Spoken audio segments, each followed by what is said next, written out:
බුදුරජාණන් වහන්සේ සියලු දේම දැනගත්තා අපි දන්නේ නැහැ කියන තැන ඉඳලා ඊ타මත්ම නිහතමානීව ඊ타මත්ම පහත් තත්වයක ඉඳලා පාපිස්සක්සේ පොළොවටම නැවිලා මේ දහම් සාකච්ඡාවට සම්බන්ධ වෙන්න අපි දන්නේ නැහැ. අපි දන්නේ නැහැ. සරියුත් මුගලන් මහරහතන් වහන්සේලාගෙන් පැවතෙන සංඝ සමාජය තුලත් සරියුත් මුගලන් මහරහතන් වහන්සේලාට තියෙන ප්‍රඥාව අපිට කොහෙත්ම ලබා ගන්න බෑ. ඒක සත්‍යයක්. ඒක ලේසි නෑ. එහෙම මහරහතන් වහන්සේ කෙනෙක් වෙනවා කියන එක ලේසි නෑ. ඒක නිසා උන්වහන්සේලාගේ ඥාණයට අපි තාමත් ගරුත්වයෙන් උන්වහන්සේලා අපිට වැඩිය දන්නවා කියන තැන ඉඳලා අපි තාමත්ම නිහතමානීව මේ සංඝ සමාජය තුලිනුත් අපි මේ නිහතමානීව මේ ධම්ම සාකච්ඡාවකට ඇහුම්කම් දෙමු. එතකොට මම ඔබට පැහැදිලි කරා මහරහත් කියන වචනේ. මහරහත් කියන එක ලේසි නෑ. එයාගේ ප්‍රඥාව අපිට හිතා ගන්න බෑ. ඒක නිසා අපි ඇත්තටම මහරහත් කියන්නේ කවුද කියනකොට අපිට එතනට කිට්ටු වෙන්න බෑ. ඒක තමයි පහසුම කතාව. ඒ කියන්නේ එතකොට තේරෙනවා ඇති මේ කාලේ මහරහත්ය රහතුන් වහන්සේලාත් නැති තරම් කීප දෙනෙක් හැරෙන්න පිට රටවල වල කීප දෙනෙක් ඉන්නවා ධර්මයේ දේශනා කරන්න බැරි අය. ඒගොල්ලෝ රහත් වෙලා ඉන්නවා. ශ්‍රී ලංකාව තුල මේ වෙනකොට කිසිම රහතුන් වහන්සේ කෙනෙක්වත් නැහැ. මහරහතන් වහන්සේ කෙනෙක්වත් නැහැ. මේ ධම්ම සාකච්ඡාව ඇදිලා ගිය පැත්ත ඔබට තේරෙනවා. ඒක නිසා යම් කිසි කෙනෙක් රහත් කිව්වනම් කිසි කෙනෙක් ඔබට මා කියන දේ විශ්වාස කරන්න අවශ්‍ය නැහැ. ඔබටම තේරෙනවා මේ දහම් මගේ යනකොට ඒ අය කරන වැරදි. රහතුන් වහන්සේ කෙනෙක් දහම් දේශනා කරන රහතුන් වහන්සේ කෙනෙක් කිසිම ආකාරයකට වැරද්දක් කරන්නේ නැහැ. ඒගොල්ලන්ගේ ප්‍රඥාව ඉතාමත්ම අධිකයි. ඒ නිසා මහරහතුන් වහන්සේ කෙනෙක් ගැන හිතා ගන්න බෑ. රහතුන් වහන්සේ කෙනෙකුට මහරහතුන් වහන්සේ කෙනෙක්ගේ ප්‍රඥාව දැක ගන්න බෑ. මහරහතුන් වහන්සේ කෙනෙකුට බුදුරජාණන් වහන්සේගේ ප්‍රඥාව දැක ගන්නත් බෑ. එතකොට අපි ඉන්න තැන තේරෙනවා. ඒක නිසා මම ඔබට පැහැදිලිව කිව්වා ශ්‍රී ලංකාව තුල මේ වෙනකොට කිසිම රහතුන් වහන්සේ කෙනෙක් බිහි වෙලා නැහැ. ඊතුරු ඵල තුනේ අය ඉන්න පුළුවන්. ඊතුරු ඵල තුනේ අය ඉන්න පුළුවන්. ඊතුරු ඵල තුනේ අය. නමුත් විදේශ රටවල ඒ අය ඉන්නවා රහතුන් වහන්සේලා ධාම දේශනා නොකරනවා වෙන්න පුළුවන්. ඒ නිසා බුදුදහම සත්‍යයි. බුදුදහම ආර්යයන් වහන්සේලා පවතිනවා ලෝකයේ තුල එකව රහතුන් වහන්සේ කෙනෙක් හරි පවතිනවා. එක රහතුන් වහන්සේ කෙනෙක් හරි මේ බුද්ධ ශාසනය පවතින තාක් වැඩිම කාලය අපි දැන් 2600ක් විතර ගිහින්නේ එක රහතුන් වහන්සේ කෙනෙක් හරි පවතිනවා. අන්තිමට යනකොට මේ මාර්ගඵල ලබන අයකින් ඉතුරු වෙලා මේ ධහම සත්‍ය ලෙස ඇහෙන්නේ නැතුව යනවා. එතකොට අපි කියනවා මේ ධහම යට ගියා කියලා. එතකොට ඒකට කාලය අවුරුදු 5000ක් කියලා එහෙම කියන්න බෑ. අවසානයේම මේ ආර්ය ශ්‍රාවකයා පහළ වෙනකම් මෙම ධහම පවතිනවා. ඒක නා සසරෙන් නිදහස් වෙනකම්ම මේ ධහම පවතිනවා. ඊට පස්සේ මේ ධහම කෙමෙන් වැළලී යනවා. එතකොට ඒ ආර්ය කෙනෙක් ඇවිල්ලා මේ දුක්ඛ සත්‍ය තේරුම් කරන්න බැරි වෙනවා. දුක කියන්නේ මොකක්ද කියලා. දුක කියන්නේ මොකක්ද කියලා තේරුම් කරන්න බැරි වෙනවා. දුක කියන තැනටයි මම අවසානයේ ආවේ. මම දුක කියන තැනටයි අවසානයේ ආවේ. මට දුක කියන තැනට මම ආවට පස්සේ දැන් බලමු දුක්ඛ කියන්නේ මොකක්ද කියලා. දැන් අපි හිතමු වෙන කෙනෙක් අපි හිතමු දැන් කිසි දහමක් දන්නේ නැති කෙනෙක් කියලා. දැන් බුදුදහම දන්නේ නැති කෙනෙකුට අපි කොහොමද මේ දහම තේරුම් කරවන්නේ? දැන් මේ රටවල ඉන්න විදේශය අපිට බුදුදහම දැනගන්න අවශ්‍යයි. දැන් ශ්‍රී ලංකාවේ වුණත් ඒ වගේ විවිධ රටවල් වල ඉන්න පුළුවන් එයාට බුදුදහම දැනගන්න අවශ්‍යයි. එතකොට අපි ඒ කෙනෙක් කොහොමද මේ දහමට නැඹුරු කරන්නේ? දැන් අපි ඒ කෙනෙකුට කියලා කිව්වොත් මේ චතුරාර්ය සත්‍ය කියලා දුක කියලා කිව්වොත් එහෙම ඒගොල්ලෝ එකපාරට නෑ මට දුකක් නැහැ කියලා කියනවා. හැබැයි මේ විදිහට කිව්වොත් එහෙම නෑ මට සැප තියෙන ඒගොල්ලොත් ඉන්නවනේ. ඒගොල්ලන්ට දුක කියන දේ තේරෙන්නේ. ඒ කියන්නේ දුක කියන්නේ මොකද්ද කියන එක තේරෙන්නේ නෑ. හැබැයි ඒක බොරුනේ. ඒ කියන්නේ අතෘප්තිකර භාවය, අකමැති භාවය නැහැ කියන දේ බොරු. එතකොට නමුත් එයාට අපි උත්සාහවන්ත වෙන්න ඕනේ මේ දුකක් කියන දේ ලෝකේ තියෙනවා කියලා. දුක කියන දේ එයාට තේරුම් කරන්න උත්සාහවන්ත වෙන්න. එතකොට එයාට පොඩ්ඩක් කතා කරනකොට එයාට තේරෙනවා අවසානයේ තමන්ගේ ශරීරය ලෙඩ වෙන අවස්ථාවේදීත් එයාකුත් නෑ මට සැපක් තියෙන ඒ වෙලාවකත් එතකොට එයා කියන්නේ බොරු. හරි ලෙඩ වෙනකොට දුකක් තියෙනවා. ඒක නිසා බුදුරජාණන් වහන්සේ සතර පෙර නිමිති වල ඔස්සේ කිව්වා අර ලෙඩවීම දුකයි කියන ගතිය යාට තියෙනවා. එතකොට එයා කියෝනේ මට ලෙඩ වෙනකොටත් සැපයි කියලා ඒක වැරදි. එතකොට ලෙඩවීම කියන දේ තියෙනවා. අවසානයේ කොහොම කිව්වත් වයසට යෑම කියන දේ තියෙනවා. අතපය වාරු නැති ගතිය. එතකොට එයා කොච්චර සැපවත් ජීවිතයක් ගෙවුවත් එයාට දුක පෙන්වන්න පුළුවන්. දුක පෙන්වන්න පුළුවන්. දුක් විඳින්න කියනවා නෙමෙයි. ඒක වචන දෙකක්. දුක කියන දේ පෙන්වන්න පුළුවන් එයාට. එතකොට එයා අවංකව මේක තේරුම් ගන්නවා මම ලෙඩ වුණා. මගේ ශරීරය දිරනවා මං ඉස්සෙල්ලා හිට. සම තරුණ කෙනෙකුට ඕක තේරෙන්නේ නැහැ. හැබැයි තරුණ කෙනෙකුට අනේ අමනාපයක් කියන දෙයක් ඇති වෙනවා. අකමැති දේවලුත් මට ගොඩ නැගෙනකොට මම ගැටීමක් ඇති කරගත්තා. සිතේ දුකක් අටගත්තා කියන දේ යාට තේරෙන්න ගන්නවා. ඒක නිසායි ওই බුදුරජාණන් වහන්සේ ජීවමාන කාලේ තරුණ අය ඇවිල්ලා මහාන වුණේ. තරුණ අය ඇවිල්ලා මහාන වුණේ. ඒක නිසා මේ ඒ වගේ හින්දා තමයි තරුණ අය ඇවිල්ලා මහාන වුණේ. පොඩ්ඩක් මියුට් කරන්න සද්ද එහෙම එනවා. කොහෙන් එනවද දන්නේ නැහැ. මම ඔක්කොම මියුට් කරන්න. ප්‍රශ්න අහන වෙලාවට අන්මියුට් කරන්න. මේ එතකොට මේ මම දන්නේ කොහෙන් එනවද කියලා හොයාගන්න බෑ. මේ මම ඒ ටික පොඩ්ඩක් මියුට් කරන්න බලන්නම්. සද්ද එනකොට ටිකක් අර අමාරුයි මේ දහම ගෙනියන්න. අනිත් අයට ඇහෙන්නෙත් නැහනේ. මං කිව්වේ අර දුක ගැන තේරුම් කරේ. එතකොට යම් කිසි කෙනෙකුට මේ දහම තේරුම් කරනවා නම් දුක කියන දේ ඉස්සෙල්ලා යාට තේරුම් කරවන්න බලන්න ඕනේ. දුක ඇතුළට බහිනවා නෙමෙයි දුක් වෙනවා කියන දේ. එතකොට යාට අතීතයේ දුක් වෙච්ච අකමැත්ත අතෘප්තිකර භාවයක් ඇති වෙච්ච අවස්ථාවක් තරුණ කෙනෙකුට උනත් තේනවා. යාට ඒක දැක ගන්න පුළුවන්. ඒක අමතක කරනවා නෙමෙයි. එතකොට ඒගොල්ලෝ යම් ප්‍රශ්න අහන්න පුළුවන්. මොකටද නිවන් දකින්නේ? ඇයි මන් නිවන ගැන හිතන්නේ? ඇයි මම මැරුණාට පස්සේ ඔක්කොම නැති වෙනවනේ. මට ඒක වැඩක් නෑනේ. දැන් ওই වගේ ප්‍රශ්න අහන්න පුළුවන්. එක එක්කනට ඇයි මම මොකටද නිවන් හිතන්නේ? නිවෙන්නේ මොකටද? එතකොට එයා ඒ වගේ අහන ප්‍රශ්න වලට ඒගොල්ලොන්ට අර දුක කියන දේ තමයි ඉස්සලා පෙන්වන්නේ. ඒක තමයි චතුරාර්ය සත්‍ය ඉස්සලා දුක කියන දේ දුක් විඳින්න නෙමෙයි දුක කියන දේ තේරුම් ගන්න ඕනේ. එතකොට හැමතිස්සෙම මේ දුක කියන දේ තේරුම් කරනකොට මේ ජීවිතේමයි පෙන්වන්නේ. බුදුදහම කියන්නේ මේ ජීවිතය අවබෝධ කරන දෙයක්. මේ ජීවිතේ මේ මොහොතේ මේ සිතක තේරෙන දෙයක්. තමන්ගේ සිතට දැනෙන දෙයක්. ඒ වෙනසක් ඔයා ගියාත් මේ අපායින් ඇති මැරිලා අපායට අපි එහෙම කියනවා තමයි. ඔයා මේ කරොත් මැරිලා අපායට යනවා කියන. නමුත් ඇත්තටම බැලුවොත් බුදුරජාණන් වහන්සේගේ දහම තේරෙන්නේ මේ ජීවිතේ. මේ ජීවිතේ තේරෙන්නේ. එතකොට එයාට දුක තේරුම් කරනවා නම් හොඳම දේ මේ ජීවිතයේ තුලම දුක තේරුම් කරන එක. මේ වෙන අවස්ථාවේදීම දුක තේරුම් කරන. තරුණ කෙනෙකුට පවා පෙන්වන්න පුළුවන් සිතේ වේදනාවක් ඇති වෙන අවස්ථා. එයා අවංකව නම් පිළිගන්නවා. මයාගේ ශරීරයේ දිරන්නේ ලෙඩ වුණ අවස්ථා නොතිබෙන්න බෑ. එතකොට වාගේ සිත හැසිරිච්ච අවස්ථාව කියලා එයාට දුක තේරුම් කරන්න පුළුවන්. එතකොට ඒ අයට දුක තේරුම් කරනකොට මේකේ මොකක් හරි තියෙනවා. ඊට පස්සේ දුක තේරෙන කෙනෙකුට මේක තේරුම් කරනවා. මේ දුක ඇති වෙන විදිය මෙහෙමයි කියලා. එතකොට තමයි අර තණ්හාව කියන තැනට තල්ලු වෙන්නේ. එතකොට ඔන්න ඔය දහම ඇවිල්ලා මේ ලෝකයට යම් කිසි කෙනෙක් කියලා දෙනවා. මෙන්න මෙහෙමයි වෙන්නේ කියන. එතකොට ඒ කියලා දෙන එක්කනාට අර හරස් ප්‍රශ්න වලට උත්තර දෙන්න හැකියාවක් තියෙන්න ඕනේ. ඒ අය අහන මොකටද නිවන් දකින්නේ? මං හිතන්නේ නැතුව ඉන්නවනේ. එතකොට දැන් ඒ හිතන්නේ නැතුව ඉන්නවා කියන කට්ටියට හරි පිළිතුරක් දෙන්න ඕන. මරණයට පස්සේ කවුද දන්නේ?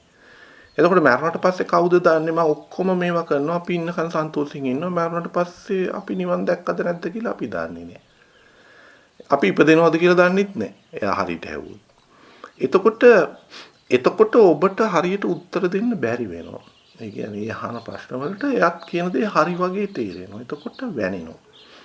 නමුත් එයාට මේ දුකයි කියන ලෝකේ දුක කියන දේ පෙන්නකොට එයාට මේ වර්තමානයේ දුක ගැනයි කතා කරන්න. බුදුවරු ඇවිල්ලා අතීතයේ දුක් විඳ දේ නෙමෙයි වර්තමානයේ කෙනාට කතා කරනකොට කිව්වේ. මේ පේරින කෙනාට මේ වෙලාවේ දුක දැන් පටාචාරා තිසාගෞතමී ඕන කෙනෙක් ගැන කතා කරනකොට ඒවැය සම්මම් සූත්‍රවල අඩුපාඩු තියෙන්න පුළුවන්. නමුත් මේ මොහොතේ ඇතිවන දුකක් ගැන කතා කරේ. ඒ දුක තේරුනොත් මේ දුකක් මේ ලෝකේ තියෙන්නේ කියලා යන්තම් හරි තේරිච්ච කෙනෙකුට මේක ගැන දහම විමර්ශනය කරන්න පෙළඹෙනවා. ඒ දුක ගැන කතා කරනවා. එහෙම නැත්නම් එයා අර විදියට කියන මරණයට පස්සේ අපි දන්නේ නැහැ. එතකොට එයා කතා කරන්නේ මරුණට පස්සේ කියන අදහසක්. එහෙම නැත්නම් නිවන් දකින්න හිතන්නේ කුමක්ද කියන අදහසක්. ඇයි නිවන් දකින්න කියලා සිත පීඨවන්න හිතන්න අවශ්‍ය නැහැ කියන්නේ යාට.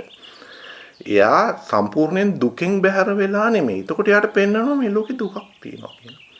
ඒක නිසා මේ දුකක් තියෙන නිසා ඔයා ලෙඩ වෙනවා, වයසට යනවා. එහෙම කියලා අන්තිමට කියනවා ඔයා ඒකොස්සේ ගියොත් උපදිනවා කියලා. උපතක් එනවා කියලා තණ්හාව පැත්තට තල්ලු කරනවා. ඒ විදිහට දහම තේරුම් කරොත් අර උච්ඡේද, ඒ කියන්නේ උච්ඡේදවාදයනේ. ඒ කියන්නේ ආයෙ මරණයට පස්සේ අපි කිසිම තැනකට යන්නේ නැහැ කියන දේ උච්ඡේදය. ඒ කියන්නේ ඕන දෙයක් මෙතන කරන්න. අපි දන්නේ නැහනේ. හිටියද කියලා දන්නෙත් නැහැ. යනවද කියලා ආයෙ උපදීද කියලා දන්නෙත් නැති කියන එකනට අවබෝධයක් තමයි මේ ගමන. දුක කියන දේ අවබෝධ කරන්න මේ මොහොතේ මේ වර්තමාන ජීවිතයේ ඒක තේරුම් කරනවා. දුක පිළිබඳ තේරුම් කරනවා. මම කියන දේවල් ඔබට තේරුණාද? එතකොට බුදුදහම කියන්නේ මේ වර්තමාන ජීවිතයේ මේ වර්තමාන සිත තුළ අවබෝධයක්. පටලවා ගන්න එපා. ඒක ඥානයක්. ඒක ප්‍රඥාවක්. ඒක දැකීමක්. ඒක දැකීමක්. අනිත්‍ය අනාත්ම සහ දුක්ඛ පිළිබඳ දැකීමක්. ඒ දැකීමට තමයි අපි ඥානය කියන්නේ. ඒක තමයි ප්‍රඥාව කියන්නේ. ඒක සියුම් වූ ඥානයකින් යමෙකුට තේරෙනවා. පොඩ තේරෙන්න ගන්නවා. මේ දුක කියන දේ මොකක්ද කියන්නේ. දුක් විඳින්නේ නැහැ. එයා දුක් වෙන්නේ ඉස්සෙල්ලා දුක දිහා බලනවා.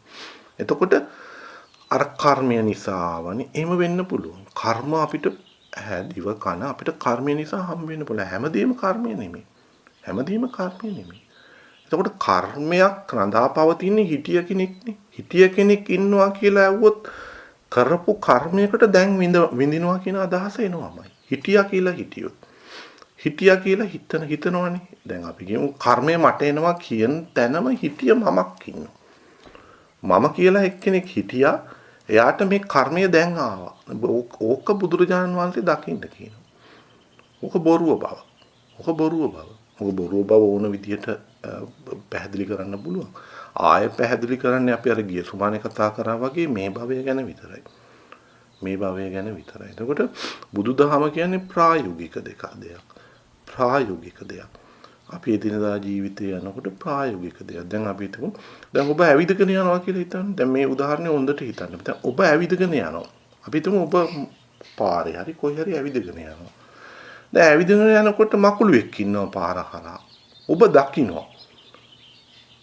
දැන් හිතන්න යම් පුද්ගලයෝ මේක කී ආකාරයට සිතයිද? සාමාන්‍ය මිනිස්සෙක් කෙනෙක් පාගගෙන යන්න පුළුවන්. කෙනෙක් අහක් කරන්න පුළුවන්. කෙනෙක් ඒ ගැන නොසලකා හිතන්න පුළුවන්. දැන් එතකොට මේ පාර හරහා හිටිය මකුළුවා පිළිබඳව ඔබ ප්‍රායෝගිකව දක්වන අදහස. සාමාන්‍ය මිනිස්සෙක් ලෙස බුදුදහමවත් දන්නේ නැත්තම් බුදුදහම දන්න කෙනෙක් නම් වෙන විදියට බුදුදහම දැන නොගත්තත් සමහර කෙනෙකුට හිතෙනවා නම් මේ සතාට ජීවත් වීමේ අයිතියක් තියෙනවා කියලා ආක් කරන්න පුළුවන් එතන. මේ සතා පෑගිලා මැරෙයිනි කියන අදහස තියෙනවා. එතකොට බලන්න ඒ ඇවිදගෙන යනකොට Tamanට ඔය අදහස කොහින්ද එන්නේ කියලා. දැක්ක සතාට Taman හැසිරෙන ආකාරය හොඳට හිතන්න. හරි ප්‍රායෝගික දෙයක්. Tamanට මොකද හිතෙන්නේ ඒක දැක්කම? මම බුදුදහම දන්නවනම් මම මොකද කරන්නේ? ඒකට. අන්න එහෙම ප්‍රායෝගිකව හිතන්න. ප්‍රායෝගිකව හිතන දහමක් මේක. දැන් අපි සෑම කෙනෙක්ම දන්නවා තාත්තා කියලා. ඕනම රූපයක් එහෙමයි. එතකොට අපි ඇහෙන් මොකක් හරි දකිනකොට දැන් අර මකුළුව දකිනවා වගේ තමයි. අපිට හැමතිස්සෙම හිතෙනවා අපිට රූප පේනවා කියලා. අන්ධ නැත්තම් රූප පේනවා කියලා හිතෙනවා. රූප පේනවා. රූප කියනකොට මේ නිකම් පේන දේවල්. අපි ඒක තාම ගහක්ද මිනිස්සෙක්ද එහෙම කියන දෙයක් නෑ. අපිට සාමාන්‍ය පොදුවේ අදහසක් තියෙනවා රූප පේනවා කියන්නේ. ඇහැරියා මේක අදහසක්. ඒක අපි දන්නවා රූප පේනවා කියලා. ඒක ඕට කෙනෙකුට පේනවා. නමුත් රූප පේනවා කියන ගොඩෙන් විශේෂ අවස්ථා තියෙනවා. එතනින් අපිට දකිනවා අපි වැඩිපුරම මේ ලෝකේ ඉන්නකොට වැඩිපුරම දකින්න ආස කරන මනුස්ස රූපනේ. අන්න එතනදී ආයෙ ෆිල්ටර් කරලා ගන්නවා මනුස්ස රූප කියලා. හැබැයි හැම කෙනාටම එහෙම නොවෙන්න පුළුවන්. ඒ මනුස්ස රූප වලට අපි දකින්න කැමතියි කියලා තමයි මනුස්ස රූප. හැම කෙනාම එහෙම නොවෙන්න පුළුවන්. සමහර අය වෙන රූප සත්තුන්ගේ රූප දකින්න කැමති වෙන්න පුළුවන්. හැබැයි ආ මනුස්සෙන්ට වැඩිය සත්තුන්ගේ රූප දකින්න කැමති වෙන්න පුළුවන්. හැබැයි මේ මිනිස්සුන්ට වැඩිය හරි සත්තුන්ගේ රූප දකින්න පුළුවන් කියන අදහස එන්න ඉස්සෙල්ලා ස්ටෙප් එකට ගියොත් රූප දකින්න කියන අදහස යාගේ තියෙනවා. රූප මට පේනවා. ඒ රූප වලින් මනුස්ස රූප හරි සත්තු රූප හරි දකින්න. දැන් ඔබගේ සිතමයි මේ ගලපගන්නේ. ඔබත් සිතන්න මේ විදිහට. මේ සිත කියන්නේ මේ දහම ඔබගේ සිතට කියන්නේ. ඊට පස්සේ ඒ රූප වලිනුත් හොඳට හිතලා බැලුවොත් තමන්ම හිතුවොත් අම්මගේ රූපේ දකින්න කැමති වෙයි සමහරවිට. තාත්තගේ රූපේ, භාර්යාව, ළමයාගේ. අන්න ආය හඳුන ගැනීමකින් රූප වෙනස් වෙනවා. හඳුන ගැනීමකින් රූප වෙනස් වෙනවා. අන්න ඒ දකින්න රූප දැන් තාම දකින්නේ රූප. දැන් රූපේ කිව්වහම ඊට පස්සේ තාත්තගේ රූපේ වුණා. බලන්න රූප දකින්න අදහස තිබ්බ මනුස්ස රූප දකින්නවා කියන තැනකින් නවත්තලා ඊට පස්සේ තාත්තගේ රූපය කිව්වුණා. දැන් බලන්න කී ආකාරයකට කැඩුනද කියලා. දැන් තාත්තගේ රූපය කියලා එනකොට බොහෝ අයට තාත්තා ගැන තණ්හාවක් ඇති වෙනවා, ආදරයක් ඇති වෙනවා, ආසාවක් ඇති වෙනවා. සමහර අයට ගැටෙන අදහසක් තියෙනවා තාත්තා ගැන. දැන් බලන්න රූපයක් දකින අදහසක් තියෙනවා මේ ලෝකෙ ඉපදිච්ච කෙනෙකුට මට රූප පේනවා කියලා. මනුස්ස රූප හරි මොනවා හරි Tamanට දකින රූප බලාපොරොත්තුවක් තියන් ඉන්න මනුස්ස රූප තමයි පේන්න ඕනි කියලා. ඒක හරිනේ. ඒතර මනුස්ස රූප දැක්කට ඔබ වැඩියෙන් ඇලිලා යන්නේ නැහැ. දැන් පාරේ යනකොට මිනිස්සු දැක්කට මේ මිනිස්සුන් කෙරේ වැඩියෙන් ඇලෙනවද නැහැ. සාමාන්‍ය කුරුවක් හැටියට දකිනවා. හැබැයි ඒ දැකීම එන්නේ නැහැ රූප දකින අදහස නැත්තම්. රූප දකින අදහස තියෙන නිසා මනුස්ස රූප දකිනවා. මේක තමයි හැමතැනම වෙන්නේ. මනුස්ස රූප අතර යම්තම් විදියකට ඔබගේ තාත්තා දැක්කොත් මගේ තාත්තා කියලා ටක් ගාලා ඇලිලා යනවා. මගේ තාත්තා කියන රූපෙට ඔබ විශේෂ සැලකිල්ලක් දක්වනවා. ඇත්ත නේද? ඔබ දක්වනවා. මේ වගේම තමයි සෑම දෙයකටම. දැන් වාහන බලන්න වාහන වලිනුත් ඔබ වාහන වලට කැමති කෙනෙක් නම් ඔය විදියටම තමයි වෙන්නේ. විශේෂ වූ වාහනයකට තමන් ටක් ගාලා කැමති වෙනවා. එතකොට ඒ වාහන රූපය අල්ල ගන්නවා. දැන් තාත්තගේ රූපය කියන දේ අල්ල ගන්නවා. මම තාත්තගේ රූපය අල්ලගත්තා. දැන් මේ රූප කියන දේවල් ඔක්කොම රූප පටලව ගන්න අරක මෙතන. අරමුණු කියන්නේ වෙන දෙයක්. රූප අරමුණු කියලා ගන්න පුළුවන්. තාත්තගේ රූප අරමුණ කියලා ගන්න පුළුවන්. තාත්තගේ රූප අරමුණ කියලා අරගෙන තාත්තාගේ අත කැඩුනොත් හරි යන්න එතන ඔස්සේ තමන් කනස්සල්ලටපත් වෙන්න පුළුවන්. දැන් මම ඔබට ගෙනියන්නේ මේ තණ්හාව කොහොමද ගොඩ නැගින්නේ කියලා. රූප දකින්න තැන තාත්තගේ රූපය. තාත්තගේ රූපය අල්ලගෙන මෙහෙම හිතන්න පුළුවන් සමහර කට්ටිය. තාත්තා කියලා හිතෙන් හිතන ඌ මට ඉඩම දුන්නේ නැහැ. ඌ මට දෑවැද්ද දුන්නේ නැහැ. මේ දීපල දුන්නේ නැහැ. අන්න දැන් එන්නේ අරමුණක්. දැන් දකින්නේ තාත්තා. මොන බලන්න රූප අරමුණක් රූපේ කියන්නේ රූප අරමුණක් කියන තැන ඉඳලයි තමයි මේක ආවේ. දැන් බලන්න අනිත්‍ය වූ ස්වરૂපේ කොහොමද අවබෝධ කරන්නේ කියලායි මම මේ කියන්නේ ඔබට. ප්‍රායෝගිකව රූප කියන තැන අනිත්‍ය ස්වરૂපයයි තියෙන්නේ. රූප ඔස්සේ කීප විටක බෙදලා දුන්න ආකාරයට තමයි තාත්තගේ රූපය ආවේ. දැන් මේ තාම රූප ගැනයි කතා කරන්නේ. හරියට බැලුවොත් තාම මේ රූප ගැන කතා කරන්නේ. හැබැයි අර මං ඉස්සෙල්ලා කිව්වාගේ තාත්තගේ රූපය කියලා අල්ලලා තාත්තා ලෙඩ වෙනවනි කියලා එහෙම ගන්න පුළුවන්. එතකොට ඒ තාත්තගේ රූප අරමුණක් ඉන්නේ. හැබැයි මේ රූප අරමුණත් ඒ රූප කියන අදහසත් තාත්තගේ රූපේ කියන අදහසත් එන්නේ අර රූපය කියන තැන ඉඳලා. දැන් මේක බලන්න මම මේ කියන්නේ යන්නේ ඔබට මේ අනිත්‍ය අනාත්ම සහ දුක කියන දේ මේක ඇවිල්ලා මේක පොඩි ට්‍රික් එකක්. මම කියන්නේ ඒකයි. මේ සිත කියන මුලාව කරන ට්‍රික් එකක්. මේක හරියට දැක්කොත් ඔබ නිවෙනවා. හරියට මේක තේරුම් ගන්නව අනිත්‍ය කියන්නේ මොකද්ද කියලා. ඇත්තටම බැලුවොත් අනිත්‍ය කොහෙන්ද එන්නේ? රූප දකින්න තැනින්. දැන් තාත්තා කියන තැනින් ඇවිල්ලා දැන් අරමුණක් ඇත්තටම ගත්තේ තණ්හාව හරි ගැටෙන්න හරි ගත්තේ තාත්තා මට දීපල දුන්නේ නැහැ කියන දෙයක් ඉන්නේ. තාත්තා මට දීපල දුන්නේ නැහැ කියන අදහසකට තමයි ගැටෙන්නේ. එහෙම නැත්තම් ඇලෙන්නේ තාත්තා මට ඔක්කොම දීපල දුන්නා. දැන් දකින්නේ තාත්තා. තාත්තා ගොඩනැගෙන්නේ රූපයකින්. රූප දකින අදහසින් එන්නේ. එහෙනම් මේ ගොඩනැගෙන තණ්හාවට හෝ ගොඩනැගෙන හෝ ගැටෙන්න හෝ ගොඩනැගෙන ඒකට කියනවා අපි අරමුණක් කියලා. මෙන්න මේ අරමුණෙන් තමයි ලෝභ සිතක් ගොඩනැගෙන්නේ. මෙන්න මේ අරමුණෙන් තමයි ද්වේෂ සිතක් ගොඩනැගෙන්නේ. හැබැයි දැක්කේ රූපයක් ඇත්තටම දැක්කේ රූප ඔස්සේනේ තාත්තව. දැන් තාත්තා දකින්නවා රූප කියලා. ඔන්න ඔතනයි රූප කියලා කිව්වේ බුදුරජාණන් වහන්සේ.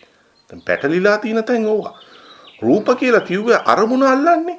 Taman ගත්ත අරමුණකටයි යන්නේ. දැන් රූප දැක්කාම ආය අරමුණ ගත්තේ ඇලෙන්න හෝ ගැටෙන්න.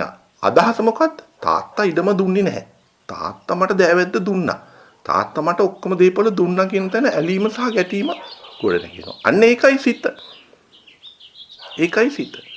හැබැයි තාත්තා නොදැක්කොත් අරමුණ ගොඩ නැගෙනවද? ගොඩ නැගෙන්නේ නැහැ. එතකොට සිතක් ගොඩ නැගෙන්නේ අරමුණක් නැතුව. එහෙනම් ඒකේ අරමුණ කොහෙන්ද ආවේ? ඔබ හදාගත්ත දෙයක්. ඒ අරමුණ ගොඩ නැගෙන්නේ නැහැ තාත්තවම දැක්කේ නේද? වෙන මාමව දැක්කොත් ඕක එන්නේ නැහැනේ.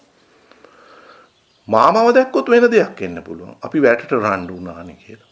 දැන් බලන්න ඔන්න ඌව තමයි අපි ඕක තමයි කියන්නේ චේතනා සංකාර කියලා. ඒ කියන්නේ චේතනාව නිසා. ඒ කියන්නේ චේතනාව ආහාරය වෙනවා. මේ චේතනාව ආහාරය වෙන දේ තමයි මෙතන වෙන්නේ. මේ චේතනා ආහාරය කියන්නේ උකයි. දැන් ආහාර ගැන කතා කරනවා චේතනා ආහාරය කියලා කිව්වේ. දැන් බලන්න ඕනේ ඊට පස්සේ දැන් මේ චේතනා ආහාරය කොහෙන්ද එන්නේ? දැන් මේ විදියට මේ සිත කඩාගත්තාම දැකපු තාත්තා කෙනෙක් පැත්තටයි එන්නේ. ඇත්තටම බැලුවොත් හිතලා මේ තාත්තා මට දීපොළ දුන්නා කියන තැන එන්නේ ඉස්සෙල්ලා තාත්තා ගරු නැගුණේ කොහෙන්ද කියලා බලනවා. තාත්තා වුණේ කොහෙන්ද? හොඳට සිතින් විමසනවා. තාත්තා වුණ තැන මෙන්න මෙහි යනවා ඈතට. තාත්තා වුණා මගේ. තාත්තනේ ඉස්සෙල්ලා වුණේ නැත්තම් තණ්හාවක් වෙන්නේ නැහනේ දීපොළ දෙනවා කියන තැනට. එතකොට වුණ තාත්තා කෙනෙක් එතනදී මම දැක්කා. මම අවබෝධ කරා තාත්තා ඉන්නවා මෙන්න මේ ඈතින් යාවේ. ඒ දැකපු තාත්තා දකින්නකොට මම හිටියා. දැන් මේ ලෝකයයි කතා කරන්නේ. මම හිටිය කෙනෙක් මගේ තාත්තා දැක්ක දැනුත් මං දකින්නවා කියනකොට මම යනවා. මම යනවා. ඒක තමයි බුදුරජාණන් වහන්සේ කියන්නේ ලෝකයේත් ආත්මයත් නිට්ටය ලෙස මිනිස්සු අල්ලනවා. දැන් ලෝකයේ කියලා එවලදී දැක්කේ මේ බාහිර ඉන්න තාත්තෙක් වගේ මිනිස්සෙක් වගේ කොයිදී හරි දැක්ක දෙයක් අතීතේ ඒකෙන් තමයි තාත්තා කියලා අල්ලගත්තේ. ඒ දකින්න තැන ඇහැක් නැතුව දකින්න බෑනේ. ඒ වෙලාවේදී ඇහැ මම වුණා දකින්න තාත්තට ලෝකේ. ලෝකෙන් තාත්තව හම්බුණා. මිනිස්සෙක් හම්බුනේ රූපයයි මිනිස්සයයි. රූපයක් ඇත්තටම හමුුනේ. ඒ රූපය අනිත්‍ය නොදන්න නිසා එදා මේ පිටිපස්සේ හිතලා බැලුවොත් අල්ලගත්ත තාත්තා කියලා. අල්ලගත්ත තැන මම කියලා කෙනෙක් හිටියා. ඒ ආපු දැකපු මම දැන් මෙතනටත් ඇවිල්ලා කියලා හිතෙනවා. මේ දැකපු මම මෙතනට ආවා කියලා හිතෙනවා. මම ඔබට ප්‍රායෝගික බුදුදහමක් කියන්නේ. මේක ඕන තැනක ගලපලා ගන්න. ඔබ හිතන බොහෝ දේවල් වලට ඒකයි. මල් පූජා කරන තැන් වලටත් ඒකයි. ඈත අතීතේ රුවන්වැලි සෑය වැන්දා කියලා කොයි හරි තැනකදී දැක් කවුරු හරි කිව්ව දෙයක් ඔබට අමතක නොවෙන්න පුළුවන්. රුවන්වැලි සෑය වඳිනවා.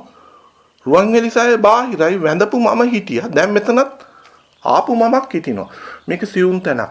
පැත්තකට වෙලා නිහඬව හිතන්න. පැත්තකට වෙලා නිහඬව හිතනකොට මම යනවා කියලා ඔබට දැනෙනවා. දැකපු මම කියලා එතනදී කිව්වේ ඇහැට දැකපු දෙයක් නෑ. කනට අහපු දෙයක් නම් එහෙමයි. දැන් විල්ටම් මල්ලවාරිච්චිගේ සින්දුවට ආස වෙන්නේ කනට අහපු දෙයක් නේ. ඒකිනුත් විශේෂ සින්දුවක් අල්ලගන්නේ අහපු මමක් හිටියා ඔබට. හරි? දැනුත් ඇහෙනකොට ඒක එනවා. දැන් අනිවාර්යයෙන්ම Tamanට දැනෙනවා අඩේ හිටපු මමමනේ දැන් අහන්නේ. ඔන්න ඔකයි සක්කාය දිට්ඨිය. ඔන්න ඔකයි සක්කාය. ඇයි ඒක නොතේරෙන්නේ? අර රූපයේ අනිත්‍ය ස්වභාවය තේරෙන්නේ. තාත්තගේ අනිත්‍ය තාත්තා මේ කාත්තව මරලා තාත්තා කියලා තණ්හාවෙන් අල්ලගත්තට පස්සේ ආ තාත්තා මට දෑවැද්ද දුන්නා කියන තැන හිතුවට පස්සේ තාත්තා ලෝකේ වෙලා. එතන අල්ලගත්තට පස්සේ තාත්තා ගොඩනැගිච්ච රූපයේ අනිත්‍ය ස්වභාවය තේරෙන්නේ. ඇත්තටම අනිත්‍ය ස්වභාවය කොහෙද කියලා හොයන්නේ යනකොට අතීතයට යන්න වෙනවා. ඒ අතීතයේ මේ කොහින්ද මේ තාත්තගේ අදහස එන්නකොට අන්න රූපේ නැතුව එන්නේ නැහැ. රූප දකින්න අදහසක් තියෙනවා. රූප පේනවා කියන අදහසක් තියෙනවා. ඇහැ දකින්නකොට ඒ වෙලාවේ රූප දකින්න ඇහැ මම වුණා. ඇහැයි මම වුණේ. මේ පංචේන්ද්‍රියේ හැම එකම මම වෙන්නේ. ඇහැට පේනකොට ඒ සිත තුල ඒ එන දකින්න දෙයි මම වෙන්නේ. එතනයි ඔබගේ සිත. දැන් ඇහැට තාත්තා කියන දේ රූපයක් එන්න ඇති. ඒ රූපය තමයි අපි විපාක කියලා කියන්නේ. ඒක තමයි විඥාන ආහාරය කියන්නේ තෝකයි. ඇහැට පෙනෙන දේ එතන විපාක වුණාම තමන් ආය රූප දකින අදහසක් කුරු කරගෙන තියෙනවා. රූප දකින අදහසක්.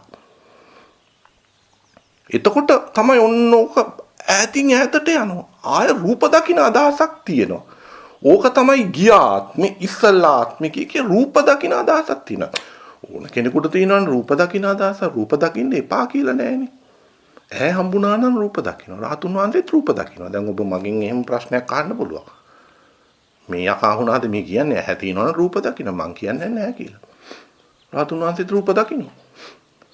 රූප දකින්න සාස ඔන්න සසරේ ඈතට යනවා. හැබැයි රූප දකින්න තැන රූපේ විපාක වෙනකොටම සතර මහා භූතයන්ගෙන් සෑදිලා තියෙනවා කියලා සතර මහා භූතයේ පට වියාපෝ තේජෝ පේන්නේ. රූපය අනිත්‍යයි කියලා තේරෙනවා. රූපය අනිත්‍ය නම් තාත්තා පිළිමත දෑවැද්ද ඇති කරලා තණ්හාව ඇති කරගන්න පුළුවන්ද? බෑ. තණ්හාව ඇති කරගන්න බෑ. අන්න රූපේ අනිත්‍ය ස්වභාවය දකින්න. රාතුන් වහන්සේ රූපේ අනිත්‍ය ස්වභාවය දකිනවා නම් එතනින් පස්සේ රාතුන් වහන්සේ තමන්ගේ සිත තුළ සිත ගොඩ නගන්නේ නැහැ අරමුණක් අරගෙන තණ්හා කරන්න. තණ්හා කරන ගොඩ නගන්නේ නැහැ. දැන් හිතන්නේ කොහොමද අපි මේ ගලවගන්නේ? මං කිව්ව විදියට ගලවගන්නේ. තාත්තා කෙන හිතන අදහස මේ විදියටම හිතුවොත් මේ විදියටම රූපේ කියලා දැක්කනම් ඔබට බොරු කරන්න බෑනේ. දැකපු තාත්තා කෙනෙක් එනවා නම් ඔබටම තේරෙනවා ඒ දැකපු රූපේ දිරලානේ තියෙන්නේ. ඒක සාමාන්‍යයෙන් තේරෙනවනේ ඕන කෙනෙක්. අත දිරලා මේ කකුල් උස්ස ගන්න බෑ. ඊට පස්සේ බලනවා මගේ ශරීරය. අඩේ මගේ ශරීරයක් දිරලා. දැන් මේ අවබෝධයකටයි තල්ලු වෙන්නේ. මේ අනිත්‍ය වූ ස්වභාවය බුදුරජාණන් වහන්සේ දේශනා කරපු අනේ අපි වයසට යනවා කියන දේ තමයි දැන් හිතන්නේ. අනේ තාත්තා ලෙඩ වෙනවා. තාත්තා ඉදා ලෙඩ වුණා දැනුත් ලෙඩ වෙනවා තාත්තත් වයසට එනවා තාත්තා අනිත්‍යයි. ඒ දැකපු ඇහැ මම දැකපුවා ඇල්ලලා බලනවා. අඩි මේක අනිත්‍යයි. තරුණ කෙනෙක් වුණත් මම හරි ෆිට් ඇහැ හොඳට තියනවා කියලා දැනුණාට එයාට මේ concept එක යාට තේරෙනවා. මේක තේරෙනවා කිව්වොත්. එතකොට මේ මනුස්ස ලෝකේ ඉන්න ගමම්මයි මේක තේරුම් කරන්නේ ඔබට. දැන් කොහෙද අනිත්‍ය දකින්නේ? අනිත්‍ය දකින්නේ බලනවා සී කරලා ඒ රූපය එන තැනදී රූපේ විපාක වෙන තැනදී නොදන්න කමක් තිබ්බා. ඒ රූපේ අනිත්‍ය ස්වභාවය තේරුණේ නැහැ. දැන් කාලයට සාපේක්ෂව හොඳ වචනයක්.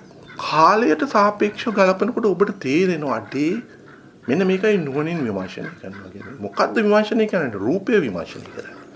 ඒකයි බුදුරජාණන් වහන්සේ දේශනා කරේ රූපය අනිත්‍ය දකින්න. දැන් කාලයට සාපේක්ෂව රූපය විමර්ශනය කරනකොට ඕන බූරුවෙකුට තේරෙනවා. මේ විදියට හිතුවොත්. මේ විදියට ටිකක් ඥානයක් තියෙන කෙනෙකුට මේ ප්‍රායෝගික දේ හිතුවොත් එදා දැකපු තාත්තගේ දක්කපු කොයි හරි තැනකදී රූපය දැක්ක තැනදී මට නොදන්න කමක් තිබ්බා. තාත්තගේ අනිත්‍ය මට දැක්කේ නෑ. ඒ දකින්න මොහොතේ දැක්කේ නෑ. ඒක තීරුණේ නෑ. ඒක නිසා මට දැනුත් මේ තාත්තා ගොඩ නැගෙනවා. පොඩි ට්‍රික් එකක් තියෙනවා. ඔබට තාත්තා අපිට ජීවත් වෙලා නෑ කියලා හිතනකොට ඔබට ක්ෂණිකව එනවනේ තාත්තා නෑ කියලා. තාත්තගේ රූපයක් දකින්නකොටම තාත්තා නෑ කියන අදහස එනවනේ. ඕව හිතලා නැද්ද ඔබලා? කොහොමද ඒක වෙන්නේ කියලා? තාත්තා ඉන්නවා නම් රූපයක් දකින්නකොටත් බාහිර ෆොටෝ එක තාත්තා ඉන්නවනේ කියන ගතියක් තියෙනවා. ඕකත් ওই විදිහට තමයි එන්නේ. මේ දකින්න දේවල් වලට ওই රූපේ යථා ස්වරූපේ නොදකින්න නිසා තාත්තා ඉන්නවා. ඊට පස්සේ තාත්තා නැති වුණොත් එහෙම අනේ රූපයක් මේ ෆොටෝ එකක් දකින්නකොට තාත්තා නැහැ කියන අදහස නිකම්ම එනවා. ඒක කොහොමද වෙන්නේ? ඕවා හිතන්න ඕනේ. කොහොමද එහෙම වුනේ? ඊට පස්සේ හිතනවා මගේ තාත්තා ඉන්නවමයි කියලා හිතලා බලනවා. ඒ දිහා. එතකොට මම අර කිව් විදිහට තාත්තා ඉන්නවා කියලා හිතෙනවා. තාත්තා ඉන්නවා නම් ආයේ ඉන්න තාත්තා කෙනෙක්ගේ රූපයක් ෆොටෝ එකක් දකින්නකොටත් කරන්නේ ඕකයි. මවනවා. තාත්තා ඉස්සරහට දකින්නකොටත් මවනවා. බොරුව මවනවා. මවලා තණ්හාව කරනවා, ගැටෙනවා, මොනවා හරි කරනවා තාත්තට.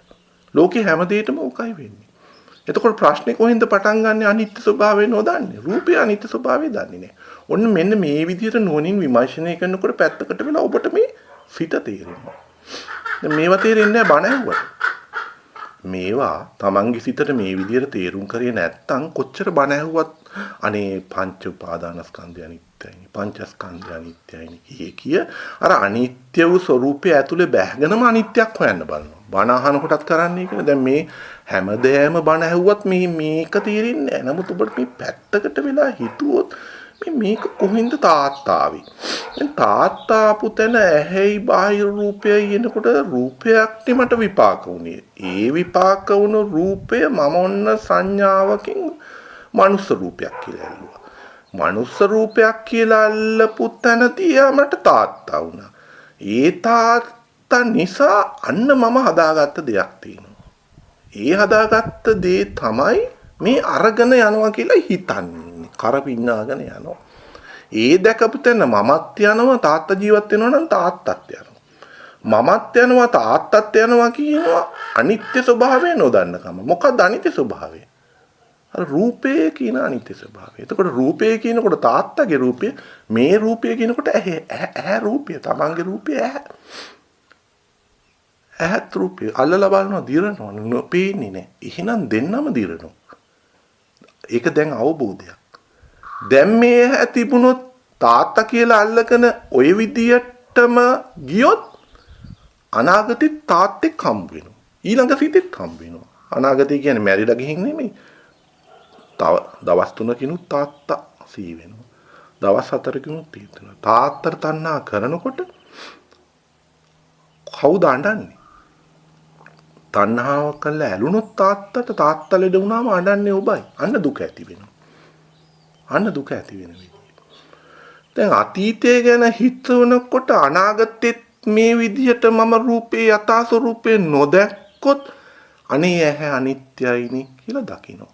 තේරෙනවා, අවබෝධ වෙනවා. තාත්තගේ රූපේ අනිත්‍යයිනි. දැන් බුදුරජාණන් වහන්සේ කියුවේ ඒක මහණෙනි. ඇහැ නිට්ටයද අනිත්‍යද කියලා නෝ. අනිත්‍යයි ස්වාමීනි කියලා. අනිත්‍ය දේවල් නිසා තමන් මම මගේ කියලා අල්ලගන්න පුළුවන්ද කියලා අහන්නේ සූත්‍රවල ඕකයි. බෑ ස්වාමීනි කියනවා. දැන් ඔය කියන්නේ මොකද්ද? මම මගේ කියලා අල්ලගන්න බෑ කියන දේ ඔය අවබෝධයක්. ඒ අවබෝධයට මං යන විදිය ඔබට කිව්වා. දැන් ඔබට මෙතනදී ඊට පස්සේ තේරෙනවා මෙන්න මේ විදියට තාත්තව මම මගේ හැ නිත්‍ය කරගෙන තාත්තගේ රූපේ නිත්‍ය කරගෙන යන තාක්කල් මං තණ්හා උපාදාන කරනවා. තණ්හා උපාදාන වුණොත් අනාගතේට තාත්තා ලෙඩ වුණොත් තාත්තා මැරුණොත් මං අඬනවා. තාත්තා රූප ස්වરૂපය දැක්කොත් අනේ තාත්තා රූපය අනිත්‍යයිනේ කියලා දැක්කොත් මං අඬන්නේ. මං අනිත්‍ය ස්වરૂපය දැක්කොත් එහෙම හිතනවා.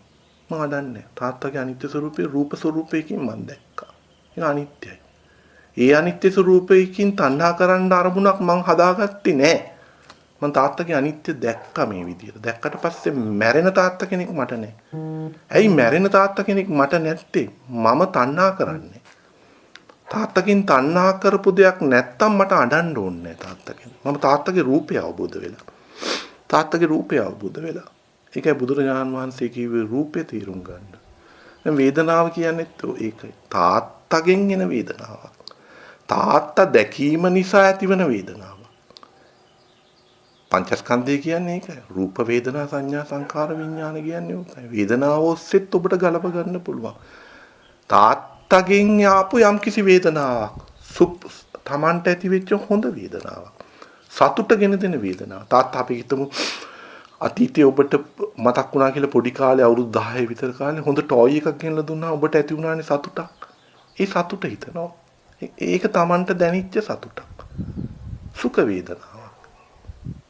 තමන්ට සුඛයක් දැනුණා. ඒ කියන්නේ තමන්ට සතුටක් තමන්ගේ සිතට දැනෙච්ච අවස්ථාව. ඒක අන්න එතන යන්නේ එතකොට දැන් ඔය කියන්නේ ඒක වේදනානුපස්සනාව. ඔය කියන්නේ සතර සතිපට්ඨානේ. අනේ තමන්ට සතුටගෙන දෙන වේදනාවක් ආවා. ඒ වේදනාව දැනුනේ කවුද කියනවනම් මම දැනුණා. දැන් අජිත්ත වේදනාව දැනුණා කියලා හිතෙනවා. දැන් මම කියලානේ මට වේදනාව තාත්තට ඔය එකක් දුන්නාම එදා වේදනාවක් දැනුණා.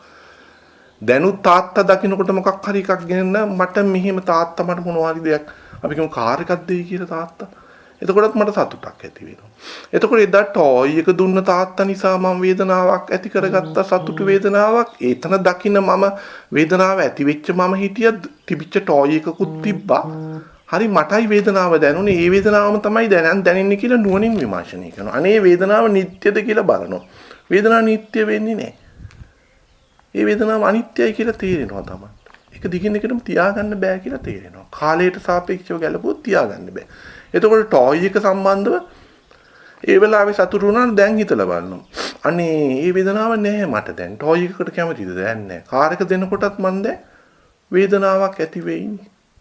මට මේ වේදනාව සතුට වේදනාවක්. ඒ නිසා එදා ටොයි එක දැක්ක වෙලාවේ තිබ්බ වේදනාවත් අනිත්‍යයි, ඒක නැති වෙලා ගියා. මට දැන් කිසිම සතුටක් ඒ ගැන නැහැ ටොයි එකට. නමුත් දැන් කාර් එකක් දෙනකොටත් මට සතුටුයි. නමුත් ටික දවසක් යනකොට මේ කාර් එකත් මේ සතුට තියාගන්න බෑ. මේකත් වෙනස් වෙනවා. එතකොට ලෝකය වෙනස් වෙමි අපි බාහිර වස්තු කෙරේ අපිට ඇතිවන වෙනස් වීම තුලින්ම අපි ඒක වෙනස් වෙන බව දකිනවා. එතකොට යම් කිසි කෙනෙක්ගේ වේදනාවකුත් එහෙම තමයි. අපි වේදනාවෙන් ඇඬුවනේ. ඒ ඇඬුව වෙලාවේ ඒ වේදනාව දැන් නැහැනේ. ඒක අනිත්‍ය වෙලා වෙනස් වෙලා ගියා කාලයකට සාපේක්ෂව. ඒ නිසා අපි මේ දැන් මේ වර්තමාන ස්ථිතේම අල්ලන තැනත් අපි වේදනාවකින් ඇලී යන තැන අවබෝධයක් ඉදිරියට පයින්නවා. අවබෝධයක් ඉදිරියට පයින්නකොට එයා වේදනාවේ යථා ස්වરૂපය දකින්න මම මේ කිව්ව විදියට දැක්කොත්. එතකොට එයා වේදනාව ඔස්සේ ඇලිලා යන්නේ නැහැ. එයා උපේක්ඛාවෙන් වේදනාව දිහා බලනවා. එයා උපේක්ඛාවෙන් බලනවා. අවබෝධයෙන් බලනවා. රහතුන් වහන්සේ අවබෝධයෙන් වේදනාව ගන්නවා. දැන් රහතුන් වහන්සේ කෙනෙකුට අඬාගෙන આવොත් එයා ඒක අවබෝධයෙන් බලනවා. එයාට එයා ඇලෙන්නෙත් නැහැ, ගැටෙන්නෙත් නැහැ. එයා දකින්නවා මේ වේදනාව කියන දේ වේදනානුස්කන්ධය කියලා කියන්නේ ඒකයි. ඒතර රූපස්කන්ධය කියනකොට රූපේ ඔක්කොම. ඔය දකින්න රූප. වේදනාස්කන්ධ කියලා දකින්න. එතකොට එයාට පේන්නේ අනිත් තාත්තගේ වේදනාව නේ, වයිෆ්ගේ වේදනාව, දරුවාගේ වේදනාව. එහෙම නෑ එයාට වේදනාව මේ විදිහට දකින්න. එතකොට තාත්තගේ වේදනාව, අම්මගේ වේදනාව කියලා දකින්න තැන මම වේදනාව කියලා මම කියලා ගොඩ නැගා ගන්නවා. එතකොට බෙදෙනවා. තාත්තා මගේ තාත්තා වෙලා මගේ වේදනාවක් වෙනවා. මම විශේෂයෙන් තාත්තගේ වේදනාවක් දක්වනවා. එතකොට අනිවාර්යෙන් බලන්න මම ගොඩ නැගෙනවනේ. ඕක සෝතාපන්න වෙනකොට යාට ගැලවිලා යනවා. ওই දිට්ඨිය යාට ගැලවිලා යනවා. හැබැයි යාර තණ්හා කරන කොටස එයාගෙන් ඉතිරි වෙනවා. ඒක නිසා යාර ඉතුරු සෙට් වල තණ්හා කොටස ඉන්නේ. හැබැයි යා තණ්හා කරාට එයා දන්නවා අර මේ මම කිව්ව concept එක යාට නැහැ. එයා දන්නවා මේ මම කියන සක්කාය දිට්ඨියනේ. යන එක්කෙනෙක් යනවනේ එනවනේ කියන අදහස යාට අර අනේ රූපයක් දකින්නකොට තාත්තා මැරිලානේ කියන අදහස නිකම්ම එනවා වගේ යාට નિરાයාසයෙන්ම දකින්නකොට මේක එනවා. එතකොට එයා දකිනවා යන වයිෆ් කෙනෙකුත් නැහැ. ලෝකයේ ආත්මයක් කියලා අල්ලගෙන යන්නේ නැහැ. එයා දකින්න රූප ඇහි කනට ඇහෙන ශබ්දවල එයා අනිත්‍ය ස්වરૂපයේ එක්තරා විදිහකට එයාට දිට්ඨියක් ඔස්සේ මේ සක්කාය දිට්ඨිය කියන්නේ. ඒ දිට්ඨියක් ඔස්සේ යාට નિરાයාසයෙන්ම තේරෙනවා. ඉතින් මෙයා දැඩි වැල්ලගෙන ඒක යන්නේ නැහැ. ඒක එයා අනිත්‍ය ස්වરૂපයක් දැකලා තියෙනවා දිට්ඨියක් ඔස්සේ. ඒක බොරුවක් බව. නමුත් එයාට අර මම කියන ගතියක් ඉතුරු වෙනවා. එතකොට එයා රූප බලන අදහස තාම දිට්ඨියක් ඔස්සේ ගැලවුණාට ඒක තමයි කියන්නේ දිට්ඨි උපාදානෙ ගලවලා ඉවරයි. නමුත් කාම උපාදානිය තියෙනවා. එතකොට ඇහෙන් යා රූප බලනවා. රූප බලලා සන්තෝෂ වෙනවා. හැබැයි බලන සැරේට යාට දිට්ඨියක් ඔස්සේ අනේ මේ බලපු මම යනවනේ. හෙටත් හම්බ වෙන්නේ රූපේ කියන අදහස යාගේ નિરાයාසයෙන් යාට ඇහැට දකින්නකොටම නිකම් එනවා. දැන් අර ඉස්සෙල්ලා මං කෝගේ ෆොටෝ එකක් දකින්නකොට තාත්තා මැරිලානේ කියනවා වගේ යාට රූපයක් දකින්නකොට ඩිස්ෆිලන්තේ දැක්කත් ටක් ගාලා යාට තේරෙනවා මේකේ ස්වභාවය මේකයි. එතකොට එයාට ඒ දකින්න තැන එයාගේ දිට්ඨියක් නෑ යාට. ඒ දිට්ඨි උපාදානයක් නෑ.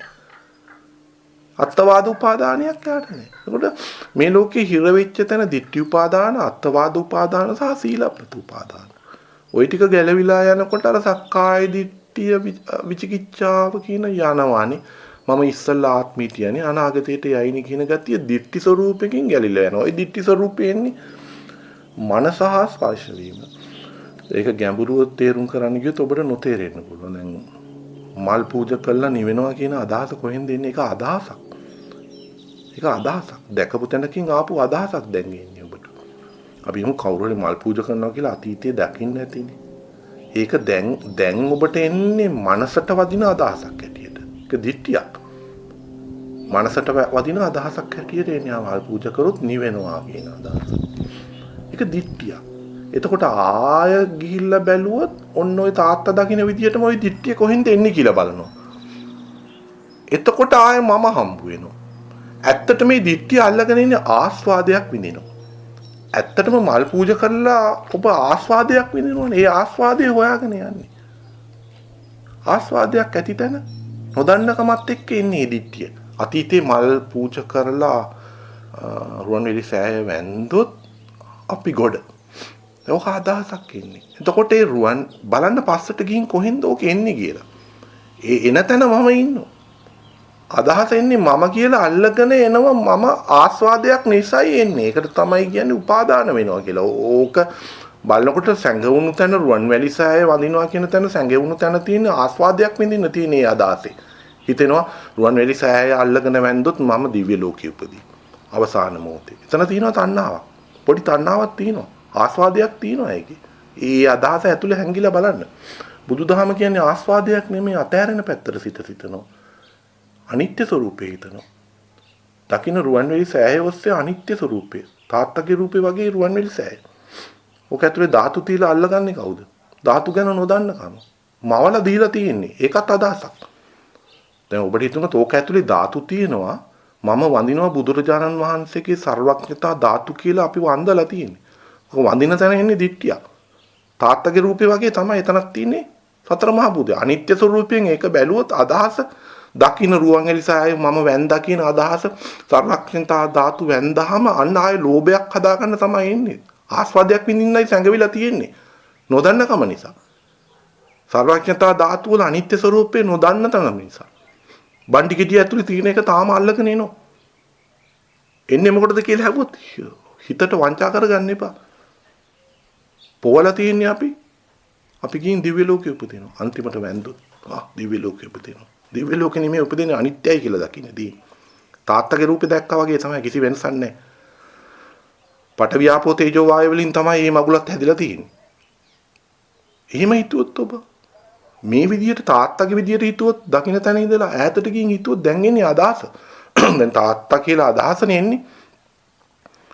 මගේ තාත්තා කියන අදහස ඔස්සේනේ තණ්හා කරන්න ආවේ. ඒක නැතුව එන්නේ නෑනේ. තාත්තා මගේ වුණේ රූපයක් මිනිසුන්ගේ රූප දැක්කට තාත්තගේ රූප වුණේ නෑනේ.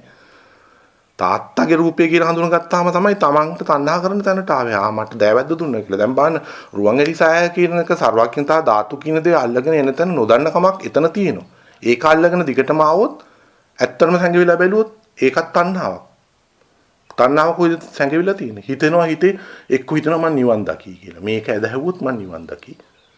එහෙම නැත්නම් මං ගෙන් සුගතිය උපදී. ඔය අදහස එන්නේ සිතට සහ ස්පර්ශ වීම. මට ඔබට ඒක අභිධර්ම තුලින් පැහැදිලි කරන්න පුළුවන්. ඒකත් ඇවිල්ලා අර චේතනා ආහාරයෙන් ගොඩ නැගෙන්නේ. අපි කරපු දේවල්මයි හිතන්නේ. ඔය චේතනා කරපු දේවල් තමයි හිත එන්නේ. ඒ කියන්නේ අපි චේතනා කාය වචී මනෝ සංචේතනා කරපු දේවල්මයි සකස් කරලා දෙන්නේ අපිට. ඒ කරනකො අතීතේ කරපු දේවල් කරන තැන මම කියලා අල්ලගත්ත දැඩි භාවයක් තියෙනවා. නිකම්ම ඒක අපිට හිත තුලින් එනවා. ඒක නිකන් අපිට નિરાයාසයෙන්ම හිතෙනවා අඩේ.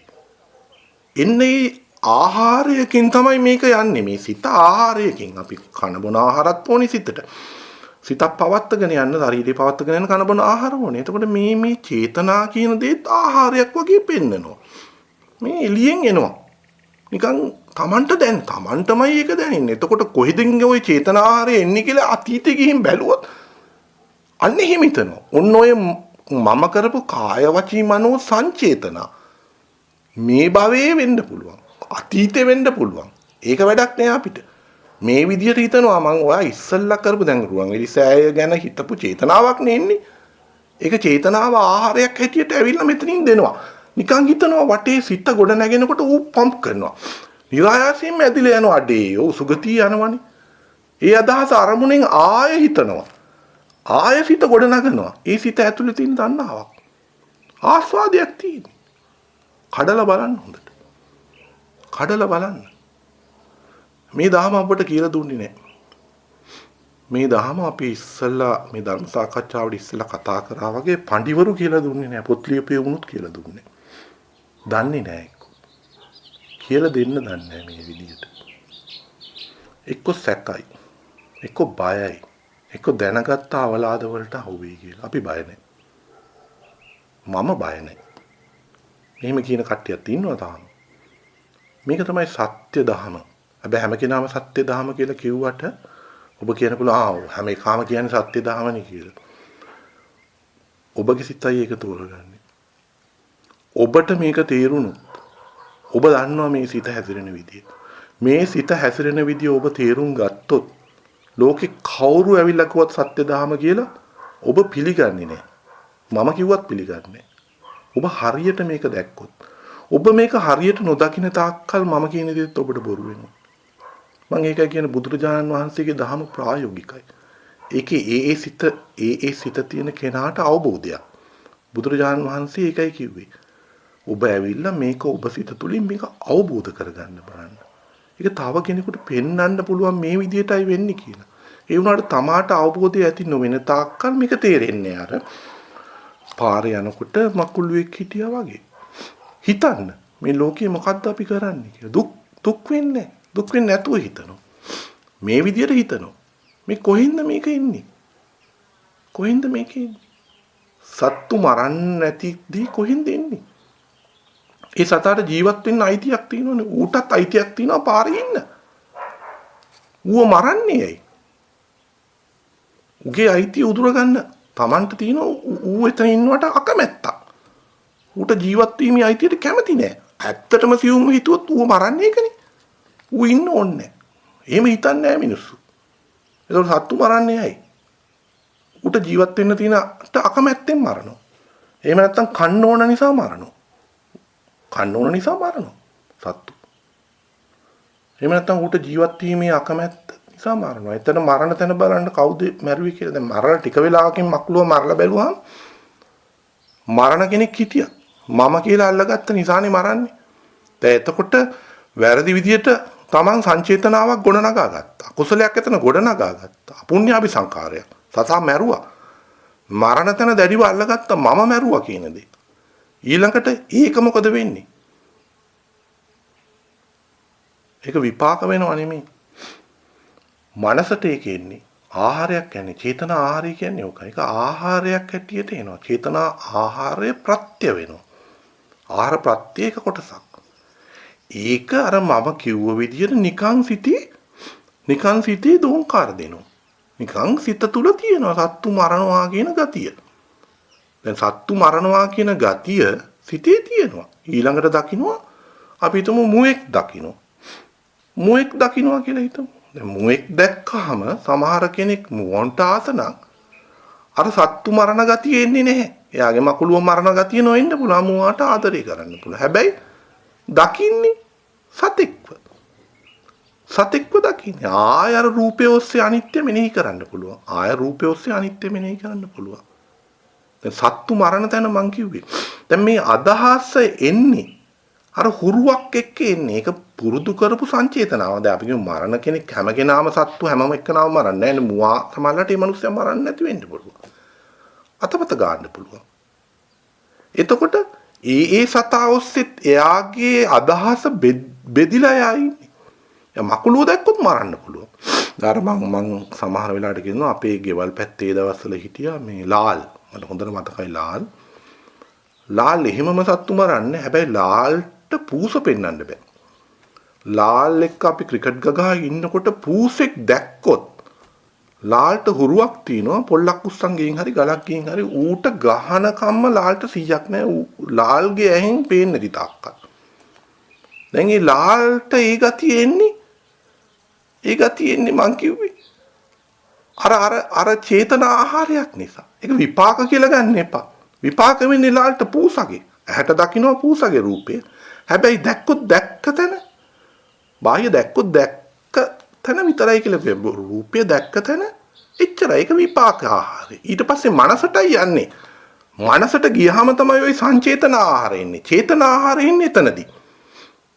චේතන ආහාරය ගොඩනගන්නේ ඉන්නේ මනසින්. දැන් ඉතින් පූස දකින්නකොට සත්තු මරණ ගතිය ඒකෙන්නේ මනසින් එන්නේ. මනසට වදිනවා ආහාරය. අතනින් විඥාන ආහාර වුණා දික්ටි වෙලා.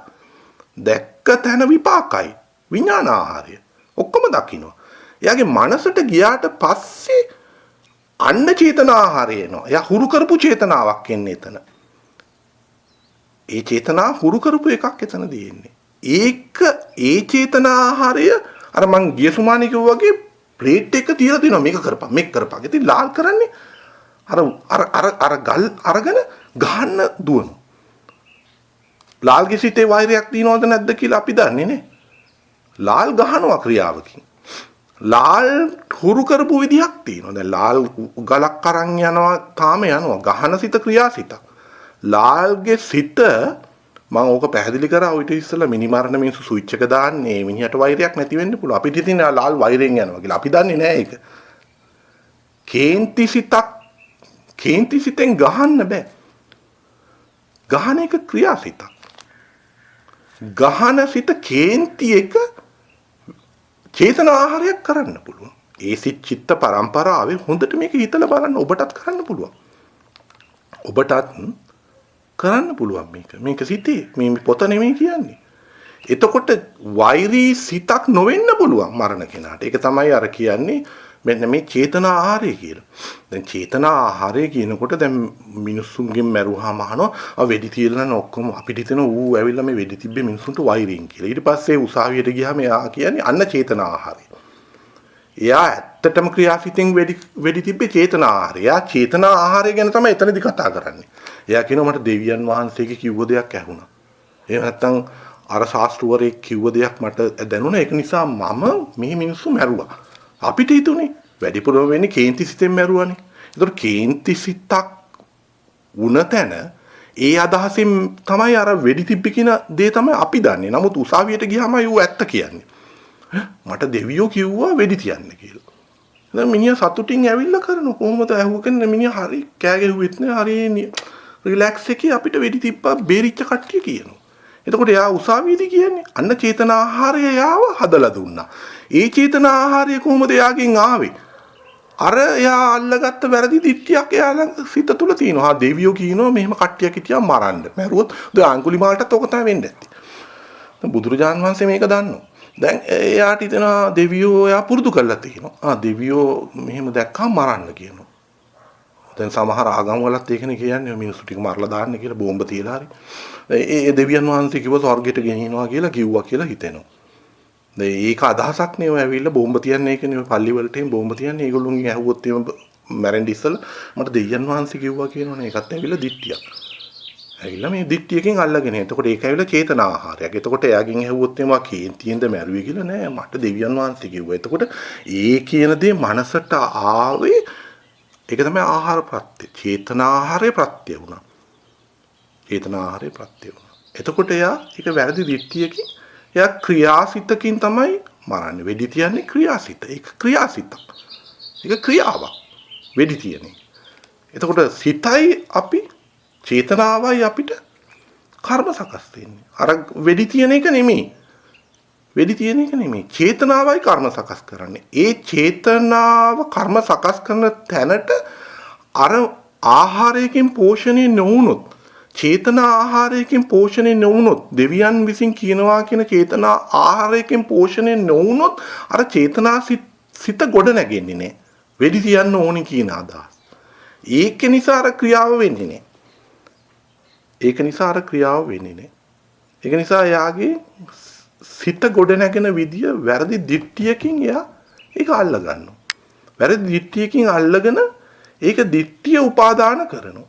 දිට්ඨිය උපාදාන කරලා දැඩිව අල්ල ගන්නවා. උපාදාන කියන්නේ දැඩිව අල්ල ගන්නවා. එතකොට දිට්ඨි උපාදාන, අත්වාද උපාදාන, සීලබ්බත උපාදාන. සීලබ්බත කියන්නේ මම ඔය ඉතිසල පැහැදිලි කළා. අත්වාද කියනකොට අර මම මගේ කියලා මම යනවනේ මම හිටියනේ කියන ගතිය අල්ල ගන්නවා. දිට්ඨිය කියන්නේ වැරදි දිට්ඨිය. මිනිමරන්න ඕනි කියන විවිධ දසවස්තුක මිත්‍යා දිට්ඨිය. ඉතින් ටික වෙලාවක් කතා කරා කොච්චර වෙලා කතා කරාද දන්නේ හොඳට අහගෙන හිටියනම් තේරෙනවා. ප්‍රශ්න තියෙනවා නම් අහන්න.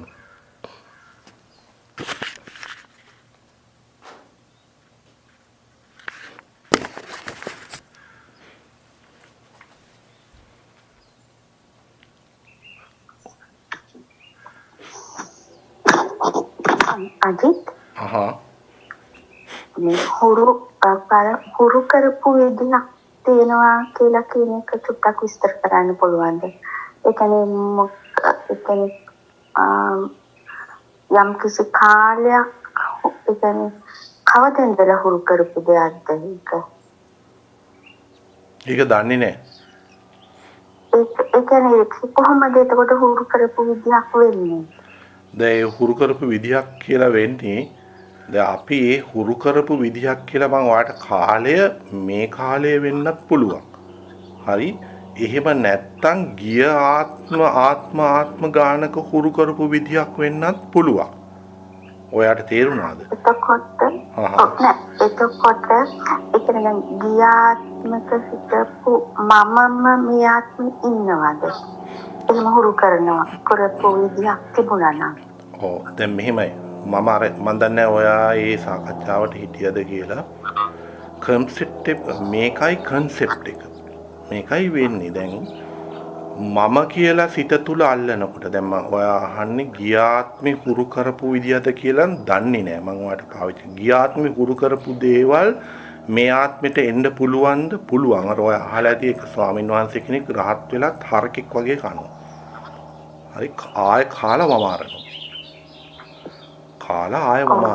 එතකොට දැන් ඔයා මගෙන් අහන්න පුළුවන් එතන ඒ ස්වාමින් වහන්සේ මම කියලා අල්ලලා. හැබැයි එහෙම දේවල් ඉතුරු වෙන්න පුළුවන් රහත් වෙලා. හැම කෙනාටම නෙමෙයි. එහෙම දේවල් ඉතුරු වෙන්න පුළුවන්. හැබැයි මේ කන්සෙප්ට් එක ඔස්සේ දැම්මොත් ඒක බොරුවක් වෙනවා.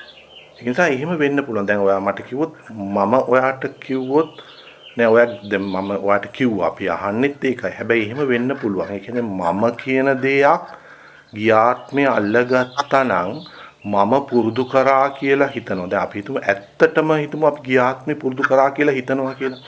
ගියාත්මේ යමක් පුරුදු කරා කියලා හිතනකොට මම ඉන්නවනේ එතන. ඉන්නවද නැද්ද? ඉන්නවා. මම ඉන්නවා. ඔයා එහෙම සිහි කරනකොටත් හැබැයි ඔක පොතේ තියෙනවා එහෙම සිහි කරන්න එපා. ඇත්තටම සත්‍ය කතාව පොතේ සිහි කරන්න එපා කියන දේ හරි. ඇත්තටම සිහි වෙන්නේ ඒක තමන් ඵලයකට ආවම දන්නවා. ඕක සිහි වෙන්නෙම නැහැ. ඒක නිකන් નિરાයාසයෙන්ම එහෙම දෙයක් නැති වෙලා යනවා. අර මම හිටියද කියන ගතිය නැති වෙලා යනවා ඇත්තට. මේ පැත්ත මේ පිටිපස්ස බ්ලැන්ක් වෙනවා. ඒක කියන්න බෑ. ඒක නිසා ඔය ප්‍රශ්නේ ඔබට දැනෙන නිසා මම ගියාත්මේ හිටිය මම ඉන්නවා කියලා ඔබට දැනෙනවා. දැන් මේ කියනකොටත් මම දන්නවා ඒක බොරු කියලා. මට ඒක බොරු. එතකොට ඔබට ඒක හිතෙනවා මම හිටිය කෙනෙක් පුරුදු කරා කියලා. එතකොට ගියාත්මේ මම හිටිය කෙනෙක් පුරුදු කරා කියනකොට ඔයා මගෙන් තව කෙනෙක් අහන්න පුළුවන් වෙන කෙනෙක් ඇවිල්ලා ඔයා කොහොමද දන්නේ යා ගියාත්මේ හිටියද කියලා. ඔයාට දන්නවද කියලා. ඔයා දන්නෙත් නෑ අහන එක්කන ප්‍රශ්නේ මට ඒක කියන්නත් බෑ. එතකොට හැබැයි අපි දෙන්නම මේක දන්නවා. ගියාත්මේ මම හිටියා කියලා මම පුරුදු කරා කියන දේ අදහසක් නේ. ඒ අදහස සිතේ තියෙනවා. එච්චර දුර යන්න ඕනේ. මම ඒකයි කිව්වේ. මේ හිතන අර තාත්තා මට ටොයි එකක් දුන්න තැන සතුටක් ඇති වුණා කියන තැනත් හිටියේ මමනේ. එතකොට ආත්ම කතා කරන්න ඕනේ නෑ. ඒකත් පුරුදු කරලා තියෙන්නේ නේද? ඒ සතුටු වෙන්න සිත පුරුදු කරලා තියෙන්නේ. එතකොට ආත්මයකින් යහට යන්නේ නැතුව බුදුරජාණන් වහන්සේ කිව්වේ මේ භවයේ ඉඳලම මේ මමයි කියලා දැඩිව අල්ලන තැන පුරුදු කරපු මම කෙනෙක් හමු වෙනවා. ඇත්තටම බලන් ගියාම මම වටයි පුරුදු කරපු කෙනා ගොඩ නැගෙන්නේ. මම වටා. මම කියලා මම මෙතනදී කියන්නේ මේ සක්කාය දිට්ඨිය වට. විචිකිච්ඡා සිත වට. දැකපු මම වේදනාව විඳපු පුරුදු කරපු මම ඉන්නවා. ඒ පුරුදු කරපු මම දැන් ඉන්නකොට ඒ පුරුදු කරපු මම දැන් ආවා කියලා හිතෙනවා. හරිද මං කිව්වද? තේරුණා නේද? හොඳට තේරුම් ගන්න මේක. ඊට පස්සේ පුරුදු කරපු මම ගන්න ඕනේ නැහැ. කර්මය හිතනවා මේ මම කර්මය කරා. මම අපුණ්‍යාපි සංකාරයක් කරා. එතකොටත් තියෙනවා මම වැරදි වැඩක් කරා, කර්මයක් කරා. ඒක නිසා මට විපාකයක් හම්බ වෙයි. ඔය තැන් දෙකේම මම ගොඩ නැගෙනවා. මම කර්ම කරා, මම විපාක විඳිනවා. කරපු කර්ම තැන මම ඉන්නවා. ඒ මම ඉන්න තාක්කල් මට විපාක හම්බ වෙනවා. එතකොට ඒක තමයි බුදුරජාණන් වහන්සේ දේශනා කරේ සෝතාපන්න වෙනකොට සෑහෙන්න කර්ම ඵල දෙන්න බැරුව ගලවලා යනවා. සෑහෙන්න දේවල්. ඇයි එයාගේ තුල මේක නැහැ. කරපු කර්ම මම කරපු කර්මයකට මම විපාක විඳිනවා කියන ගතිය එයාට නැහැ. ඒක ඔබලට හිතා ගන්න බෑ ඒක. ඒක නිසා එයාට බොහෝ කර්ම කරපු වේවා ඵල දෙන්න බැරි වෙනවා. ඒක නිසා එයාව අපායට යවන්න බැරි. අපායට යවන්න බෑ. කවදාවත් අපායට යවන්න බෑ. ඇයි? එයා මේක නුවණින් දැකලා ඉවරයි. මේකේ අනිත්‍ය වූ ස්වરૂපේ මේ බොරුව එයා දැකලා. ඒ බොරුව ඔබට තියෙන තාක්කල් ඔබ අපායට යවන්න පුළුවන්. එතකොට තේරෙනවා ඇති මේ මගේ ආත්මය කියලා යන කෙනෙක් අල්ලන තාක්කල් කරපු මමක් හිටියා. ඒ කරපු මම තැන විඳින කෙනෙක් ඉන්නවා කියලා ඔබ අල්ලන මුලාව තියෙන තාක්කල් ඔබට මේ අනේ මම හුරුවකින් යන්නේ කියලා තේරෙන්න ගන්නවා. මම ඔබට කිව්ව දේ තේරුණාද? ඔව් තේරුණා. දැන් ඒක තේරෙනවනේ. ඒක ඈත ආත්මෙට දාන්න බෑ. තව මොනවා හරි ප්‍රශ්න තියෙනවා නම් අහන්න. ඒකෙනුත් තව ප්‍රශ්නයක් එනවා නම් අහන්න.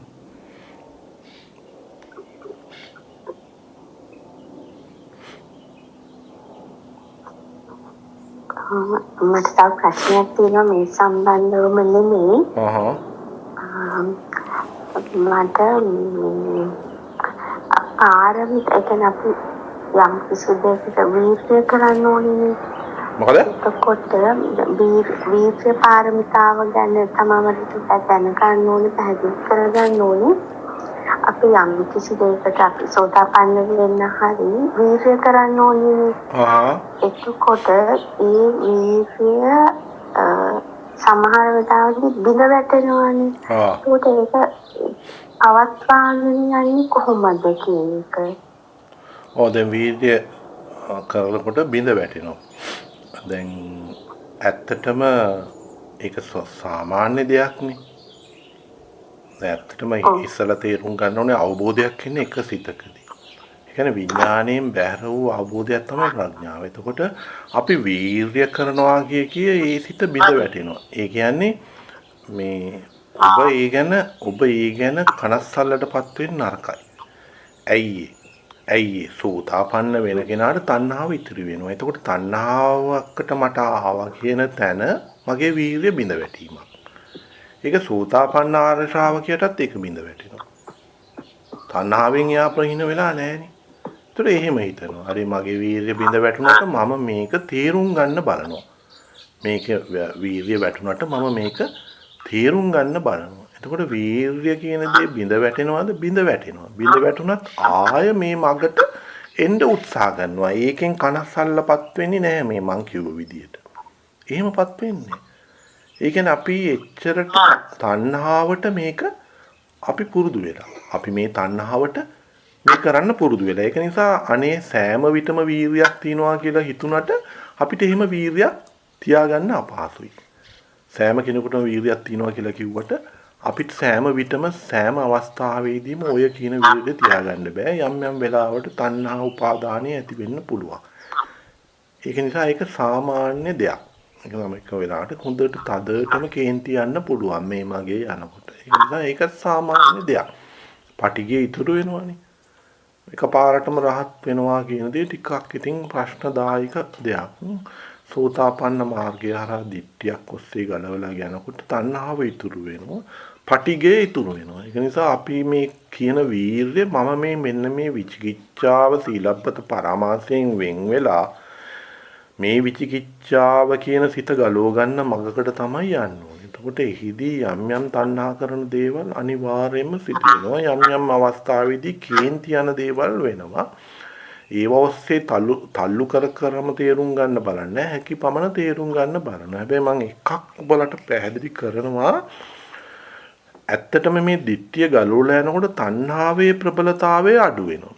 ඒ කියන්නේ මමයි මගේ කියන මගේ ආත්ම කියන දැඩිව අල්ලන ස්වરૂපය නිසා තමයි වැඩිපුරම තණ්හා කරන්නේ. එතකොට අර සෝතාපන්න වෙලා ඔය ටික ගැලවිලා යනකොට සක්කාය දිට්ඨිය මේ විචිකිච්ඡාව ගැලවිලා යනකොට අර දැඩිව තණ්හා කරන ගතිය අඩු වෙනවා. හැබැයි යා තණ්හා කරනවා. හැබැයි අර තණ්හාවේ ස්වરૂපය දැඩිව වෙන්නේ නැහැ. අඩු වෙලා යනවා. සමහර දේවල් වලක වැරදි ලෙස දකින්නේ නැහැ. අඩුන්ගේ දේවල් හොරකම් කරගෙන තමන් වඩා ගන්න ඕනේ කියලා හිතෙන්නේ නැහැ. එතකොට එදෙනවා ආදී මිනිස්සුන්ට ජීවත් වෙන්න අවශ්‍ය නැහැ. හැබැයි තමන්ගේ ළමයිට තමන්ගේ පවුල ගැන තණ්හාවක් තියෙනවා.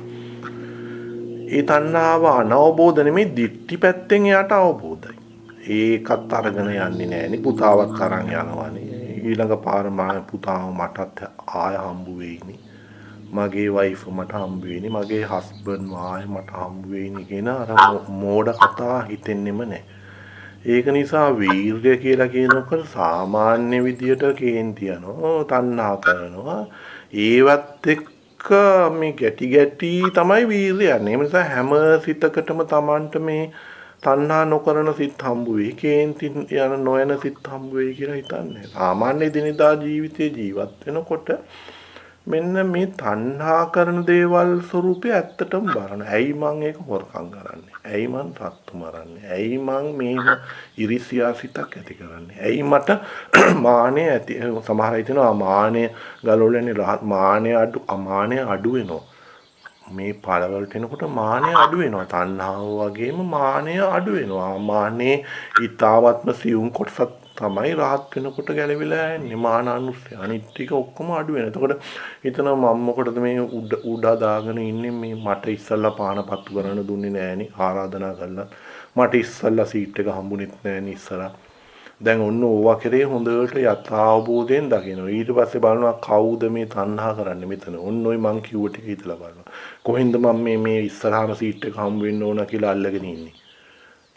එහෙම හිතනවා කොහෙන්ද මේ අදහස ආවේ? දැන් ඒ හිතපු තැන ඒ අදහස මට කොහෙන්ද ආවේ? මං එතන නිසානේ මේ මානසිකක් ඇති කරගත්තේ. අනේ එතන මම කියලා අල්ලගත්තනේ දැඩිව. ඒ අල්ලගත්ත තැන මොකද්ද මේ? මම අල්ලගත්ත තැන මොකද්ද මම මේ ගත්ත අදහස? ඔන්න හිතනවා. දැන් මාන්නය එනකොට හිතනවා. ඊට පස්සේ මේක තේරුණොත් මෙන්න මේ කියනවා. ඊට පස්සේ මානෙ තියෙන්න බෑ. ඉස්සරහා සීට් හම්බ වෙන්න ඕනේ කියලා. ඊට පස්සේ යනකොට බිම ඉඳ ගන්නවා. ටයිපොලු දාගෙන අනේ මම පඩි උඩ ඉන්නම් මහත්තයා පිරිලානේ කට්ටිය. දැන් එයාට බිම ඉඳ ගන්න හිතෙනවා. ගානක් නැහනේ කවුරු මොනවා කිව්වත් අපිට මොකද? මිනිසුන්ගේ මේකනේ මිනිහ බිම ඉඳ ගන්නවා ටයිපොලු දාගෙන. දැන් සමහරලාට මේ උත්සව වලට ගියාම මේ හෝල් එක පිරිලා සින්දු අහන්න ගියත්. ඒ හෝල් එක පිරිලන් ටිකට් ගන්නට වැඩිය ඒ මිනිස්සු විකුණලා. එතකොට බිම ඉඳ ගන්නවා. ටයිපොලුත් දාගෙන යන කට්ටිය ඉන්න බිම ඉඳගෙන. ඒවා ඉච්චර ගණන් නැහැ මේ රටවල් වල. එතකොට පොළොවේ ඉඳලා දැන් එතකොට මේ රටවල ඉන්න අයට මේ බුදුදහම කියලා දෙන්න ලේසි. එක පැත්තකින් බොහෝ ලේසි. මේ මිනිස්සුගේ මානයක් එහෙම නෑ.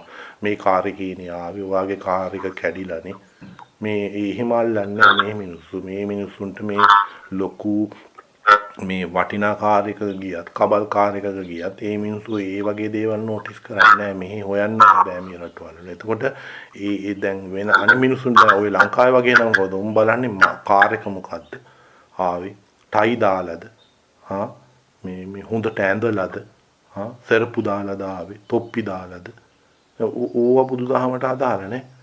ඕවා බුදුදහමට කොහෙත්ම අදාළ නැහැ. එතකොට අර මං කිව්වා වගේ මේ ඔන්න ওই විදියට සිත කියලා දුන්නොත් මේ සුද්දෙකුට තේරෙනවා. අයි මල් පූජා කරන්නේ සුද්දා hina වෙනවා. ඇත්තනේ මේ මොකද්ද මේක ඌට කොන්ක්‍රීට් ටිකක්. එතකොට අපේ මිනිස්සුක මානෙන් අල්ලගෙන තියෙන්නේ. උඩඟු කමෙන් අල්ලන් තියෙන ශ්‍රීමා බුදියා ඊලස්සනයි. දැන් ඕක අල්ලගෙන තියෙන ඕකේ කොන්ක්‍රීට් තියෙන්නේ. උගත් මිනිස්සුනේ අප්පා. බාසුන්‍ය කෙනෙක් කොන්ක්‍රීට් දාලා ඇතුළට පබුළු වැට ටිකක් හරි මොනවා හරි මගුලක් ඕක ඇතුළේ දාලා තියෙනවා. ওই තියෙන ධාතු තියෙන ප්‍රමාණය අනුව බැලුවොත් එහෙම මොනවද ඔය? මොනවද ඔය අල්ලලා බැලුවොත් අවු වෙනවා ඕක අතට. ඇතුළට රිංගලා ගිහින් බලන්න පුළුවන් නා. ඔය මිනිස්සු දන්නවා ඕවා. ඕවා මේන්ටේන් කරන මිනිස්සු දන්නවා ඕවා. බොරුව ලෝකෙට දාලා තියෙන්නේ. ඉතින් අනේ මේ උගත් මිනිස්සුත් බය වෙලා මේ මොනවද මේ කරන්නේ? විහිළුවක් මැටි පිළිමනේ අර මැටි පිළිමයකට අපින් නොදන්න කමක් ආරූඪ කරගෙන වඳින්නේ.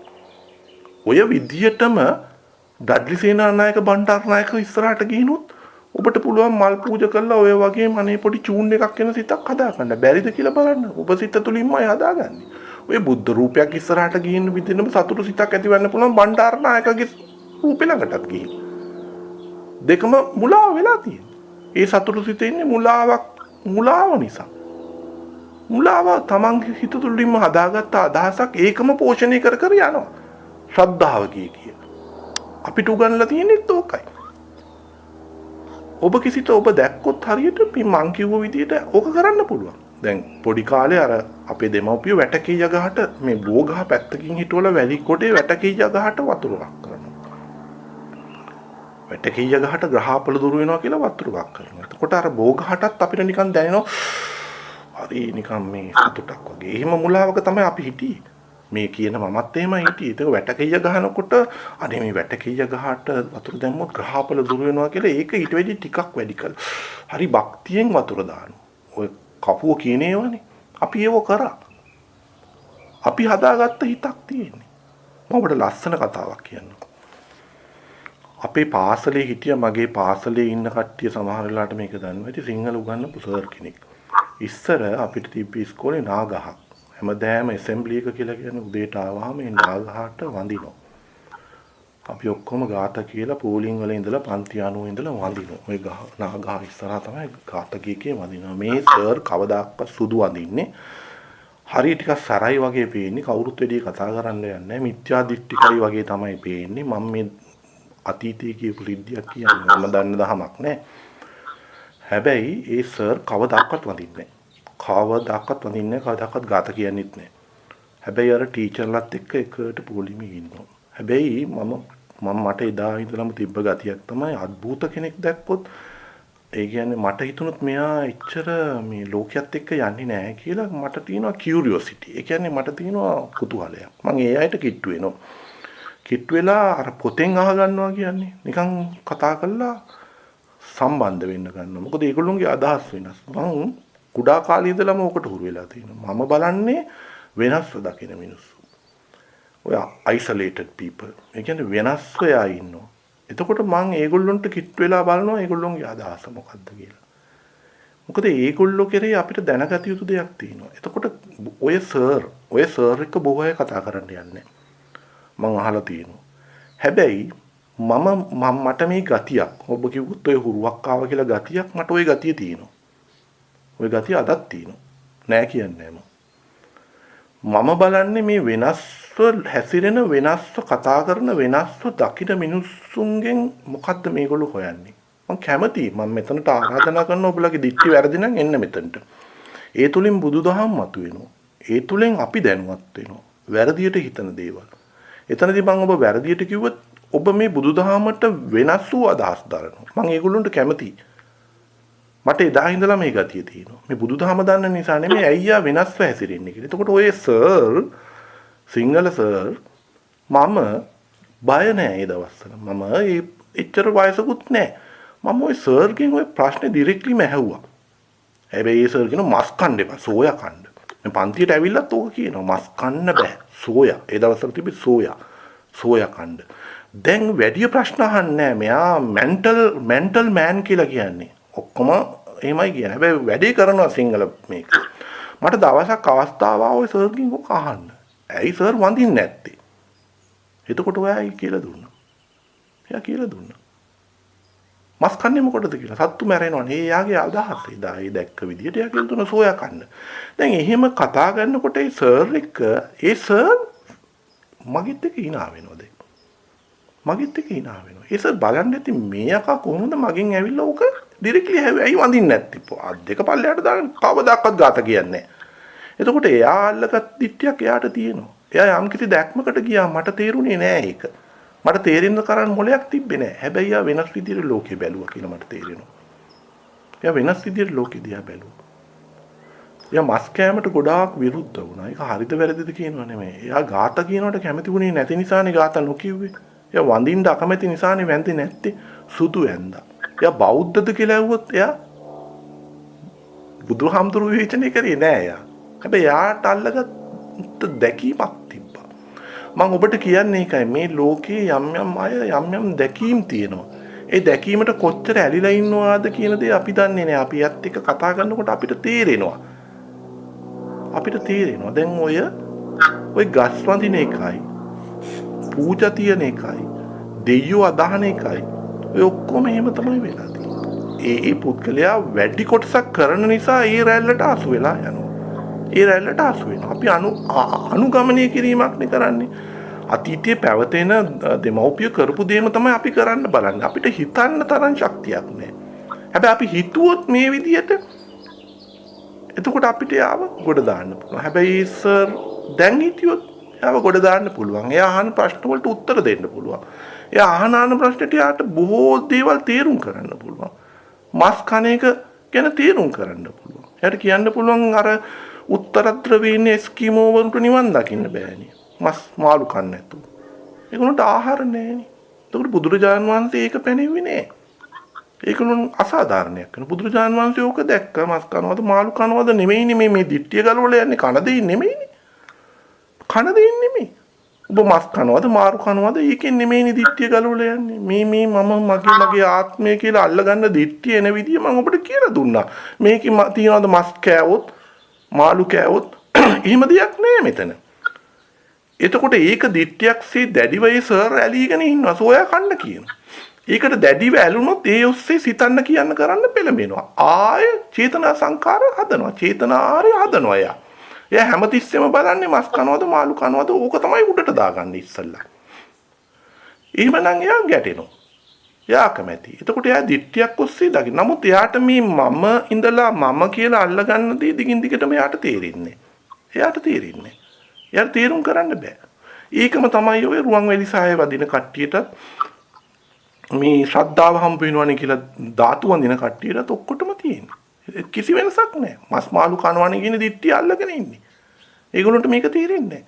ඒගොල්ලෝ හැමතිස්සෙම මේ ඇන්ගල් එකෙන් බලන්නේ. සිතට ඒකම තමයි අර ප්ලේට් එකක තියලා දෙන්නේ. පුරුදු කරපු දේවල්. කාය වචී මනෝ සංචේතනා වලින් කරපු දේවල්. දැන් අපි ඒ වගේ කෙනෙක් එක්ක මස් කන එක ගැන කතා කරොත් එයා කතා කරන්නේම කටින් වචනෙන් කතා කරන්නේ සිතින් එන දේවල්. එයා වැඩිපුර ඒව කතා කරන්නේ. දැන් ධාතු ගැන කතා කරන්නේ උගත් මිනිස්සු අප්පා සමහරගොල්ලෝ ප්‍රොෆෙසර්ලා. ඔය Facebook එකේ අර කෑම තියලා ලොකුවට දාලා අනිත් මිනිස්සුන්වත් අපායට යවනවා. ගහලා ෆොටෝ ගහලා ලෝකෙටම දාලා ලයික්ස් ගහනවා මුලාව පෙන්නන්නේ. බණපදයක් දාන්නේ. දැන් එහෙම කෙනෙක් ගැන කතා කරොත් අර ප්ලේට් එකට තිබ්බද ලස්සනයි පාට මම රතු පාට මේ පැන් ගෙනල්ලා දුන්නා. මම මෙච්චර කෑම දුන්නා. දැන් එයා කැමති මේ පූජා ගැන කතා කරන්න. එයාගේ සිත කය වචනේ සකස් වෙන්නේ මේ පූජා ඔස්සේ. එතකොට එයා ඒව සකස් කරමින් එයාට අනාගතෙත් එයාට අර චේතන ආහාරය කරලා දෙන්නෙම ඕක. ඒක දෙනකොටම එයා ඒ ගැන කතා කරනවා. දැන් මේක දැනගත්තාම ඔබගේ සිතට ගිහින් ඔබලා අල්ලගෙන ඉන්න තැන් බලන්න. එතකොට මේ තණ්හාව ප්‍රහීන කරනවා නෙමෙයි මේ දිට්ටි ටික ගලවන තැන. තමන් වැරදියට අල්ලන් ඉන්න දිට්ටි නිසා මේ මම මගේ ආත්මය කියලා දිගින් දිගටම සක්කාය දිට්ඨිය සහ විචිකිච්ඡාව සිත දිගින් දිගටම යනවාද කියලා බලන්න. එතකොට සීලප්පත පරාමාසයෙන් පැහැදිලිව වෙන් වෙන්නේ කිව්ව බුදුරජාණන් වහන්සේ ඒකයි. ඒක තුල මේ මම මගේ ආත්මය කියන සංකල්පය අල්ලනවා. එතකොට ගංගානම් ගඟේ බැහැවොත් බැස්සොත් බහින තැනෙන්ම තමන්ගේ සිතට එනවා ගංගානම් ගඟේ බැස්සාම තමන් පිරිසිදු වෙනවා. හරි මොනවා හරි වෙනවා. ඒක අදහසක්. ඒක අල්ලගෙන දිගින් දිගටම යනවා. ඒ අල්ලන තැන මෙන්න මේ විදියට හිතුවාම මේක කොහෙන්ද එන්නේ කියලා බැලුවාම අනේ අනිත්‍ය දූ දෙයක් නේ මම අල්ලන් ඉන්නේ කියලා ওই ගඟත් මෙනෙහි කරනවා අනිත් ගඟ වලටත් ගලපනවා. ඔන්න ගලප බලනවා. දැන් චෛත්‍ය මං කිව්වේ ගලප ගන්න කියලා. චෛත්‍ය විවිධ තැන්වල මේ බණ්ඩාරනායකගේ රූප බුද්ධ රූපෙටත් ගලපනවා. අපි ඉතින් අර සංකේතයක් හැටියට තිබ්බාම ඇවිල්ලා ධම බලන්න කියලානේ තියෙන්නේ. ඕවා හදලා කියන්නේ මේ බුදුදහම පෙන්වන්න. බුදුදහමට එන්න. මේ දහම ආවම අර චෛත්‍ය වැඳීම ඒක බොරු වෙනවා. ඒක තීරෙනවා තමන්ගේ සිතට කියපු දෙයක්. එතකොට තමන් හිතලා මොකද්ද මේ බුද්ධ රූපي කියන්නේ? බය වෙන්න අරකයි. ඔව් තමන් ධර්මයේ සරණ යනවා. තමන් අචල ශ්‍රද්ධාවක් ඉන්නේ ධර්මයට. එතකොට බය නැතුව යනවා.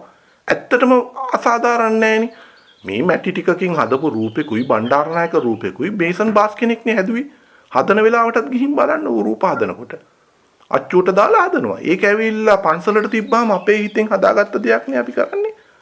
බොරු නෙමෙයිනේ. බුදුරජාණන් වහන්සේ බොරු කිව්වේ නෑනේ වගේ දේවල්. ඕක ලෝකෙටම තියෙන බොරුවක් නේ.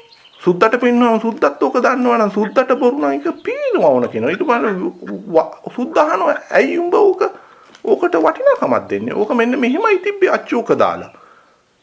දැන් ඕක ඇතුළට කෑලි තියනවා කියලා අර ගින් තහඩු කෑලි ටික රත්තරන් බරු ටික ඕකත් බොරුවනේ කරන්නේ. ඒවා අතින් හවු වෙනවනේ. කවුරු හරි එකෙක් ගිහින් ඕක ඇතුළට තියන්න එපේ. ඕවා වඩිනවා කියලා කියනවා. බොරුව කරන්නේ. වඩිනවනම් මට අන ගන්න මං අල්ලලා පෙන්නන්නම්. එක යකෙක් ඉන්නේ නැහැ අත ගහන්න. භූතියොත් එන්නේ නැහැ ළඟට එනකොට. අල්ලලා පෙන්නන්න උඩ දාලා. ඔබගේ ධාතු මං ඔය ඉස්සෙල්ලත් කිව්වා. ඔබගේ පන්සලේ ධාතු තියෙනවා නම් මට අන ගහන්න මං අල්ලලා පෙන්නන්න උඩ දාලා. ඒ නිසා ඔක බොරුව. ඔය බොරුව අපි වෙන් වෙමු. ඔය බොරුවෙන් අපි වෙන් වෙලා ඇත්තටම සිත දකින්න බලමු. ප්‍රශ්න තියෙනවා නම් අහන්න.